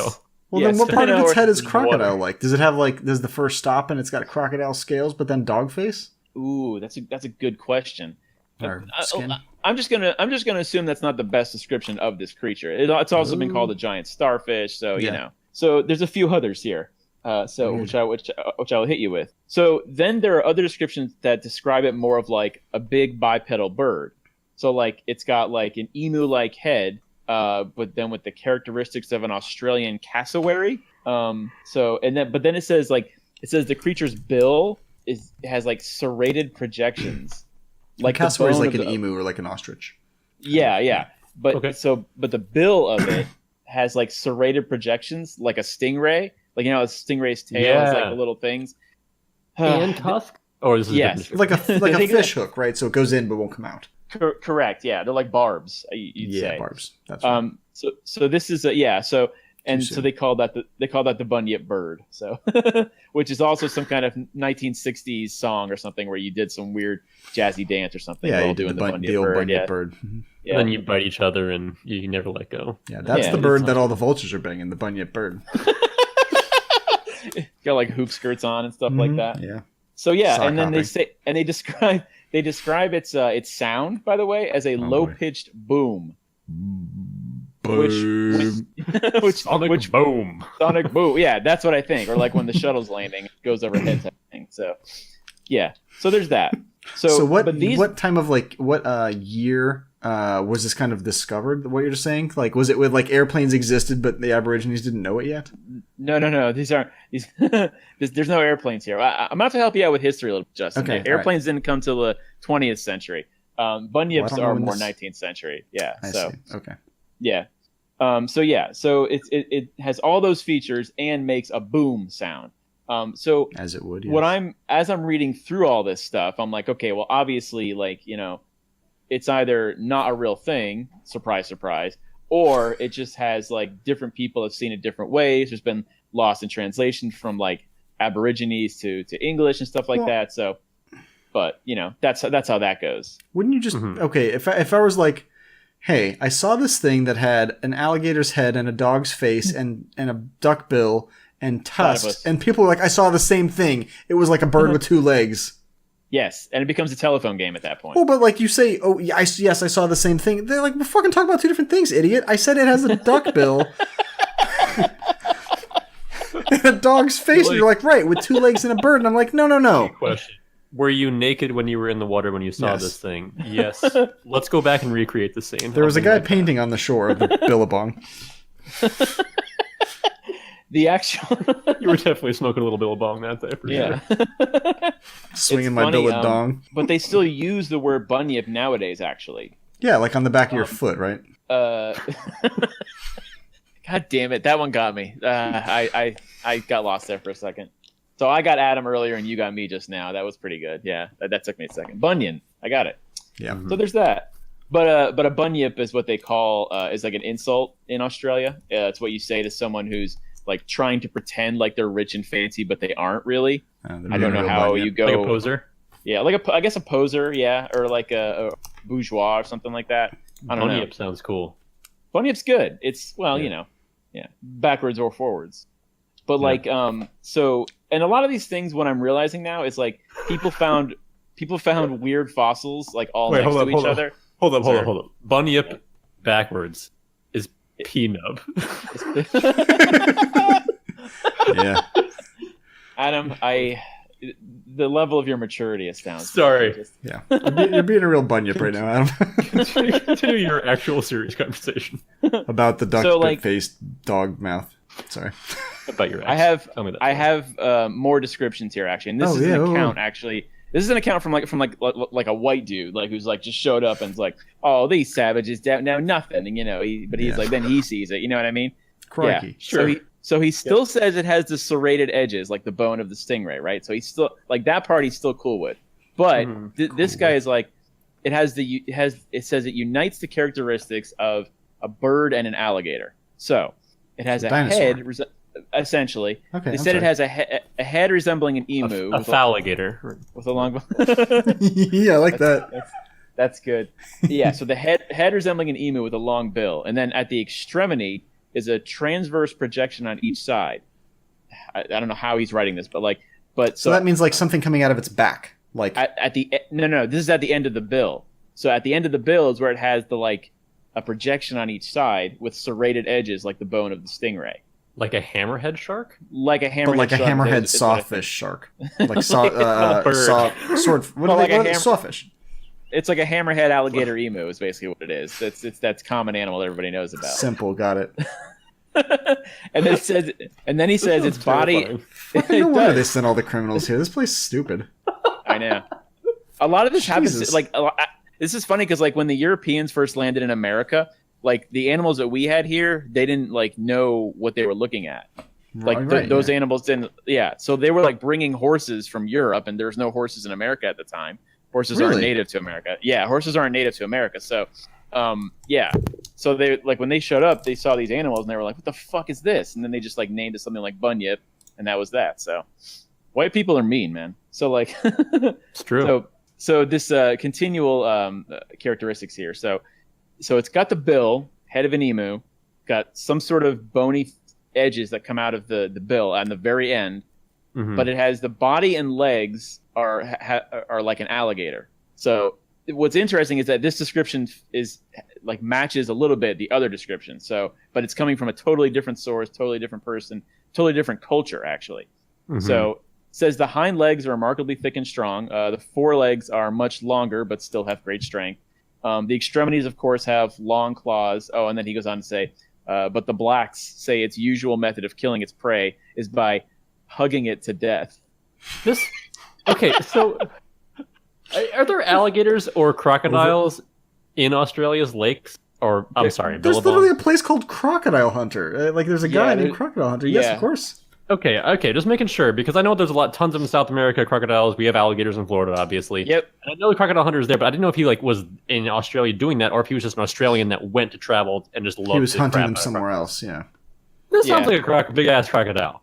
Really? It sounds like a deformed crocodile of some sort. Yeah. They said when it's in the water, it swims like a frog, and then when it's on it, well, they said when it goes on shore, it walks on its hind legs with its head erect. And then yeah. It would be weird if you were like, hey, look at that crocodile. It looks just like it has the back of a crocodile head and a dog face. So it's like you obviously know what a crocodile looks like. Why are you putting a dog face on it? so it's like got the back of a crocodile's head and the front of a crocodile's head. You fucking idiot! Like crocodile legs. This kind of got crocodile back legs, crocodile tail, forelegs. Yeah. Crocodile. It's like bear arms, but like crocodile arms instead. But it's got a horse tail. It might have been a crocodile tail, but I think it's a horse tail. We call it a bunyip. That Australian dog looks just like a crocodile. Yeah, it's a weird leathery dog. What are you doing here? I was. Oh, you saw a leathery dog? Yeah, I saw one just like it. It was like a bird with 2 legs. God damn it! Well, like a cassowary. Call it a bunyip, and let's be on our way. Yeah, call it dead. Yeah, so it stands like 12 or 13 feet in height. All of a sudden, that gets added on. So there you go. Yeah, and here's the thing: like, then people find like skulls, and the thing about skulls is like, you find one and you don't know what it is at first, right? So, and it could also be like weathered. It could be like all this stuff could have happened to it. So, but you think it's like an intact skull, and you're like, well, I don't know I've never seen this animal before. Must be the bunyip. You know what I mean? They just kind of like jump to all these conclusions, which is, obviously, that happens throughout all of our cryptid stories, basically. So but there is a skull basically in an Australian museum, and it's supposed to be that of a bunyip. But you can't say it looks like everything. I mean, there's too many. It's like they must be. If you saw a giraffe and you were like, I saw this horse and it had a super crazy long neck. People would be like, okay, you're nuts. But then the next person that independently described the same thing, you'd be like, okay, maybe there's something to the long-necked horse, right? So maybe they were like, long-necked horse is too long of a name. Let's just call it a bunyip. Yeah, right. A peanut. But it's like, so these people, it's irritating me that they're describing so different animals. And they're like, Australia's weird, man. They're all the same thing. It's just that, why aren't they more than one animal? That's what I want to know. I mean, this is how, we didn't have this is back in the 1800s. There wasn't like an extensive, widely known knowledge of animals. So they were like, I know of these animals, and that's what I'm going to use to describe the thing that I saw. So who knows? It was like somebody just really bad at organizing information. They were like, well, okay, yeah, dog face, duck bill, long fangs. Yeah. It's like a bird. Edges. Basically an alligator. Probably the same animal, right, guys? Good enough? Put them in a group? Yeah, they don't ever jump to the simplest answer. They're just like, well, let's just make it a made up animal, and then we'll be on our way. There's one of these things is not like the other, but fucking all of these things aren't like the other. It's true. Yeah. It's true. Huh. But that's the bunyip, and there's no I wish there was a story about it, but it's really just has the consistent, the Aborigines talked about it, and then when the white man came to take the land from the Aborigines, the white man saw it too. And then, like I said, all the pictures, there's one thing that looks like a panther coming up out of the water eating a naked man. Mm-hmm. He's right there in the billabong. I can see him. Yeah. And then, then he's there's eating thing, his dick right off. That's the part he's eating. There's a drawing from 1935. The name of the drawing is just called Bunyip. It says artist unknown, which makes sense. I wouldn't want to be known either. But good. This is in the National Library of Australia, digital collections. What's it look like? Describe its legs. It looks like it looks like something from a Dr. Seuss book. I swear on my life. With the noodle legs? It's got noodle legs, and the back legs are still stuck in the water. The tail, I guess, is it's got a giant wart on its back with hair coming out of it. It's got mane and it's got a snake tongue. And then the eye, it looks like it has one eye, but it could have two. But the eye is on top of the head. like up here, so I don't even know how it sees forward. To be honest, yeah. How good do you think it would taste if it was covered in chocolate syrup and sprinkles? Oh, probably amazing. Put chocolate syrup and sprinkles on anything, man. I mean, Yeah. I'd eat the shit out of a bunyip. You want a bunyip sundae? So fuck yeah, I want a bunyip. What's happening with its mouth in that picture? Like, okay, so right, like it almost looks like a it looks like a plant to me. It looks like a Dr. Seuss thing, honestly. Yeah. That's what I think of when I see that. I can tell you straight up, those legs would not bear weight for longer than 4 seconds. Tops. Maybe this drawing is it's mid jump. But if we're being honest, it doesn't have a lot of weight to be holding up there. I mean, it's got like a giant head. 12 knees? What is this? It's the whole leg is nothing but knees. There's like six different bends. Listen, when you said bunyip, I assumed it was something based on around a bunny. I don't know why. I actually thought that too. Yeah, when I first saw the word, I thought it was one of those like what's that other cryptid? It's a jackalope. Jackalope or a Wolpertinger. Those two are both similar. Which is a rabbit with antlers. Is that what that is? I know a little bit about a jackalope. A jackalope is literally a taxidermy joke. That's all it is. Taxidermists. Is that so? Yes, it's completely originated from taxidermy jokes, like where taxidermists will have like spare parts and put antlers on rabbits and stuff. But it's supposed to be a combination of a jackrabbit and an antelope. Yeah, but the horns are never antelope horns; they're deer horns. Yeah, but that's antlers. That is a sick fucking game when a human decides to like play God and grabs dead animals and mixes all their parts up. What do you think Yetis do, man? Mm-hmm. Well, at least I know how to sew. Yeah. Make scalps. But it's at least they're taking the same animals. Just same animal and same animal making one scalp. Yeah, this fucking animal has like, it's way out of proportion. This thing's head is massive. It's got like no rear end. Like there's no way it would be able to stand on those legs. That's the one you just described though. That weird one with the noodle legs, right? Yeah. It looks kind of like when Jeff Goldblum like fully transformed into the Fly at the end of The Fly basically, and it's all like kill me, and it's like grabbing the shotgun from Gina Davis and putting it up to its head type of thing. Spoiler. So, yeah. I've literally never seen the end of that movie. You've never seen The Fly? I know, it's weird. I've seen the beginning of it a bunch of times, and for whatever reason I've never finished it. I've always been doing something else. It is Jeff Goldblum. It is. Yeah. And if you like cryptids, definitely see The Fly. I mean, what the fuck? After this episode, I don't like cryptids, so fair enough. I'm still. Oh yeah, I prefer the dong eater. I prefer that picture of a bunyip. Yeah, it's just he's just the panther. Yeah, it doesn't look like anything mythic though. It just looks like a giant cat. Like it looks like a giant panther. Yeah. Popping out of a lake, eating a naked surfer. Yeah, biting him off right at the waist. Yeah. Let's eat the middle first. It's like the way you eat a donut, like a jelly-filled donut. You just go right for the middle because it's the good part. Wait, there's no other way to eat a donut, though. No, well, like a filled donut, like the one that's puffed. Oh, filled okay. Or whatever. If you eat a jelly-filled donut by eating the outside all the way around before you eat the center, good God, you're a master. Yeah, you're a master and a monster. We give you the title of Bunyip. Look at how that thing eats donuts. Well, tell the Bunyip how it ate them donuts. Yeah, it's specialized. It's got that serrated duckbill right on the back of that crocodile head. It just sounds like a fucking crocodile, basically. It sounds like a crocodile. In the last description, yes. Yeah. Oh, for sure. But then there's all these drawings. Like somebody took. Look at those drawings. Even like, so, think about it for a second, right? Because you have we're gonna have to put a lot of these. Oh, go ahead. You have tusks. Like a crocodile has the teeth that go over your mouth, right? Yes. That's one of the definitive features of a crocodile. And then it also has teeth that go all the way down in the inside as their mouth opens. Yeah. Right. So there's a lot of these things that kind of ring true. It could look like a bill if you theoretically look at a crocodile's like mouth. It looks very strange. Yeah. It looks like that. It looks like the bone of a stingray too. Yeah, a little bit. It doesn't go out the ends, but I don't think that's a real thing.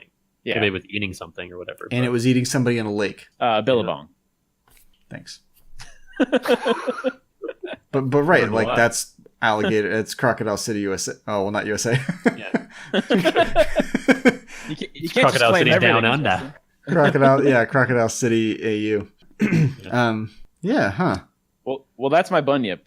So. Do you think they saw? I mean, do you think it's just a crocodile? Is that what you think? Yep. John? Yep. I think. Well, yeah. And like I said, what I think happens is like all these legends are from back in the day when like people were like traveling to new lands they've never seen before, right? So they get there and they see new animals and they're like, oh, it's a mythical creature that wasn't in my land. And they're like, well, it's just a normal creature. Like it's here, it's everywhere. You know what I mean? So I don't know if that works for describing like the Yeti or Bigfoot or your thing, but yeah. Well, so that picture with the noodle legs, do you think that's what somebody saw a crocodile and like, here's what I saw? That person was losing it. No, Jesus Christ. No. That person was up for like 8 days straight, for sure.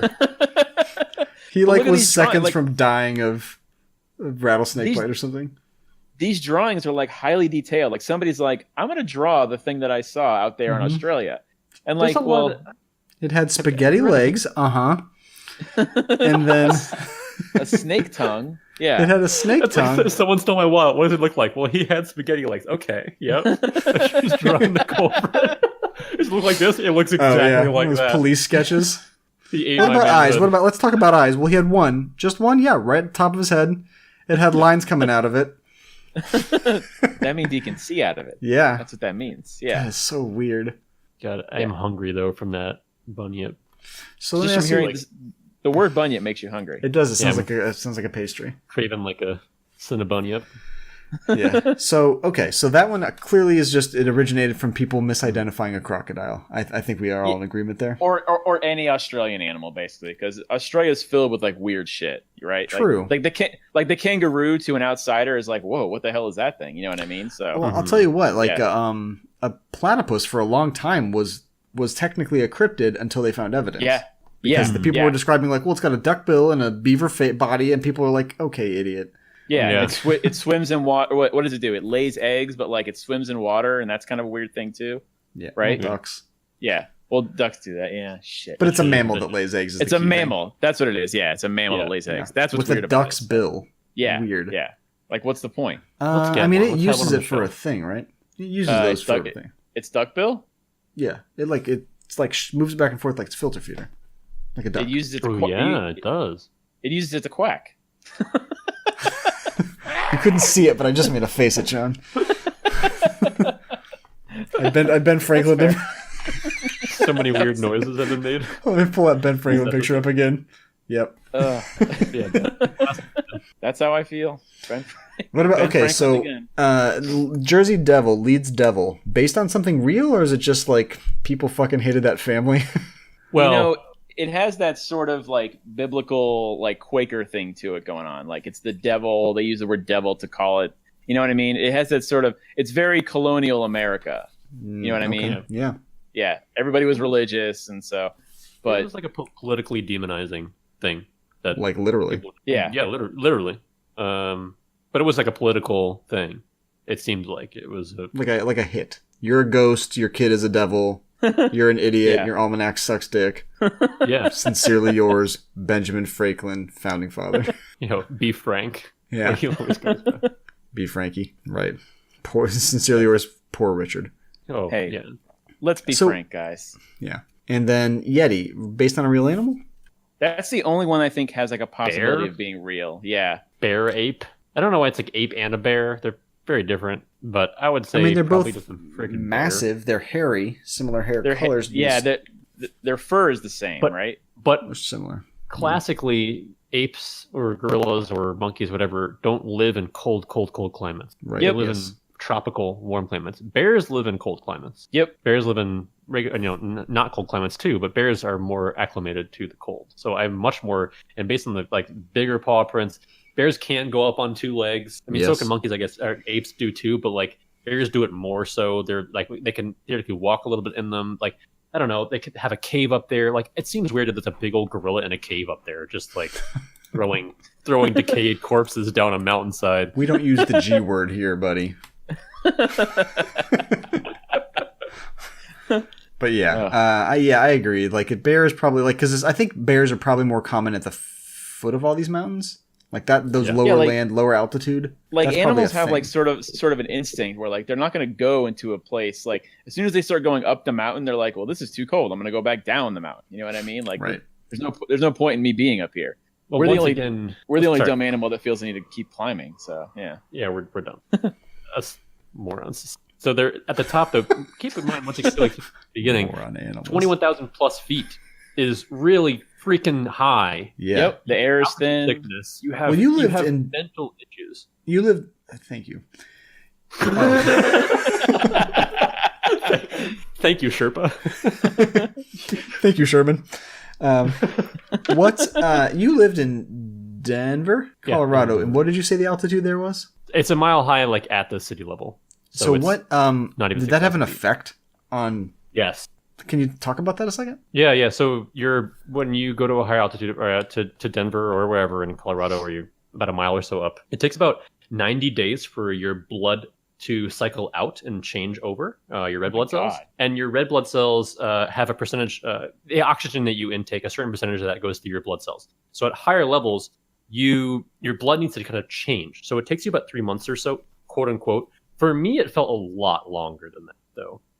When you are at higher altitudes, you get lightheaded, obviously, a lot easier because there's just less oxygen in general to take in when you're breathing. So you have to breathe faster and take deeper breaths typily. I had a problem like with going to the gym or doing stuff outside because I also have like I have that same problem, but it's not altitude based. I also have like some asthma stuff too, so I had to use inhaler, but I had to use it a lot there. Okay. But also you get drunk a lot faster because of the way that alcohol flows into your system. So you can get drunk probably with like a little bit more than half of what you usually drink, at least for the first few months. Wait, but you get lightheaded if you yeah, taste it. So you get lightheaded a lot easier. So there's weird stuff happening in your brain because it has less oxygen going to it. Okay. So if you're not ready to go climb a 14er or go ready to climb Mount Everest at 21,000 feet, or even if you probably even are, like a lot of times that as you climb those up, they have oxygen tanks. They have little canisters you could take additional oxygen because your body and your brain requires a certain level of oxygen. So it sounds to me like, similar to what we said in previous episodes, there may have been some brain functionality that was altered based on the height of the people climbing as well. That's literally impeding the way their brain functions.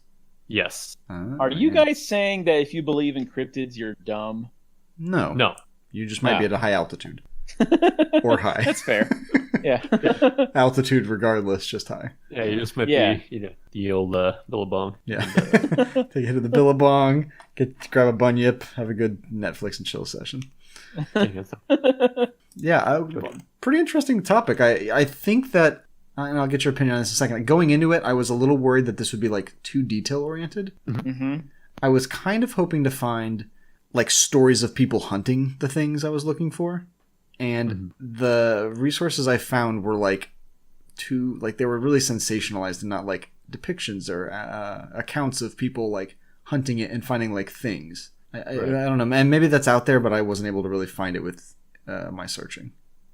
For the Yeti, I thought I would find because there's Bigfoot hunters and that's like pretty well documented. So there's like documentaries about it, and Yeti hunters. I mean, there's a few things you can find out there, but it wasn't. It was mostly like crazy Russian guys saying they found it when really they were like shooting bears or something. Well, if they all live on Mount Everest, fuck that. I'm not going up there just to look for one of those things. I mean, but people become obsessed with stuff like this, and this is what they devote their life to. Sure.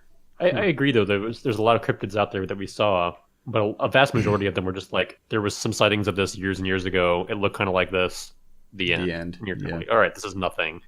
So I kind of wanted to get something really strange too, but when I kind of dug into it deeper, I was like, well, I kind of have to pick some of the well-documented ones that actually have a history and story behind it. So we have I could have gone with, I almost went with Mothman too, because I know that's kind of a local-ish thing. You brought that up. I don't know anything about it. I didn't know anything about it either, and I probably should have and or could have, but I just didn't because I figured people probably did that know anything about this topic. But anyway, the point is that like there were a lot of them.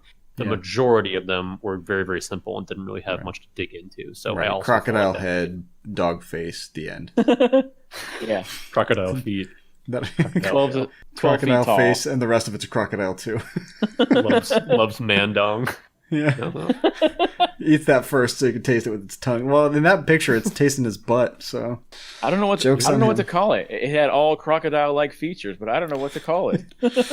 It's like, well, how would I describe it? It's like a crocodile like fingers or toe. I mean, like with the claws that come out the tip, and then attached to that was like a whole crocodile's body, tail, head, and all the other parts of a crocodile. Bunyip, and then it screamed at me, "I am a crocodile." Yeah. And then it boomed at me. And then hello, my name is Crocodile. And then it boomed. It was a real boom. Yeah. And boom goes the crocodile. But it was interesting to dig into some of them. I think it was. I'm not a big believer in a lot of that stuff too. So once again, I kind of digging into it a little bit more. It's interesting to hear kind of the stories and some of the origins of this stuff, even if it's not real. Like in my case, even if it's not quote unquote probably a real thing, hearing stories about how those creatures can come into being based on no evidence of an actual creature existing is interesting too, based on like how the lore of it comes around. You mean? Yeah, the lore of it. Yeah, and the family history and the hatred and or the family crest and stuff like that too is interesting in a different way, but also interesting as well, just to hear how evolution of story kind of works. I think in yours, Adam, the thing I found most interesting was how much of a fucking dick Ben Franklin was. Yep. I mean, not that the thing is interesting and the idea, the concepts there, but Ben Franklin was like, bro, be cool. Yeah. He did have syphilis, so that might have been messing with his head a little bit. Oh, yeah. Dementia. The most fascinating thing about cryptids is really, when you get down to it, is like human psychology. Because like, we all know that cryptids aren't real, right? Like, we all kind of in the back of our minds are like, probably not a real thing at all. Right. Well, I think the three of us are skeptics, so yes. In particular, we are the kind of people that are like, yeah, it's probably not real. I would say it's probably fake. But the most interesting thing is when you dig into any cryptid, it's like, when you look at all the stories and legends and the descriptions and all the old timey like drawings and stuff, it's the way the human brain works. Was the most interesting part is because we just, when we don't know, when we see something we've never seen before, we just have to like start thinking it's just some like fake, mystical, magical, has all the different parts of other things I've seen before, but I don't know what to call it. You know what I mean? It's just weird to see how humans like dissect something that they've discovered for the first time. But even if I saw a crocodile for the first time, I wouldn't be like, well, here's its spaghetti legs. Well, that's true. But it is true also, in that same vein, even if you have seen something and you're trying to recall back later, I mean, there are a lot of errors in human memory too, right? Yep, so that's a really big thing. So people will fill just in. Hungry. Yeah. It's a time you're like, you know what I can really go for some spaghetti. Oh shit, crocodile. Okay, hold on. God, I could kill for a bunyip. Oh man, I would kill for a bunyip right now. All right, I'm so good. Let's get out of here. Let's bunyip it up. Yeah, let's do it. So you can, if you like this episode, go ahead and follow us on Facebook. You can find us at facebook.com/Research and Destroy Podcast. If you have an idea for a show or you have some comments on anything we talked about today, you can email us, show@researchanddestroypodcast.com. You can get all of our episodes on Apple Podcasts, Google Play, and Stitcher. And if you like this episode, please go ahead and rate us on those things, 5 stars, you know what I'm saying, on any of those services. Anyway, so thanks. See ya. Bye. Bye-bye. It's your story now. You decide what is right.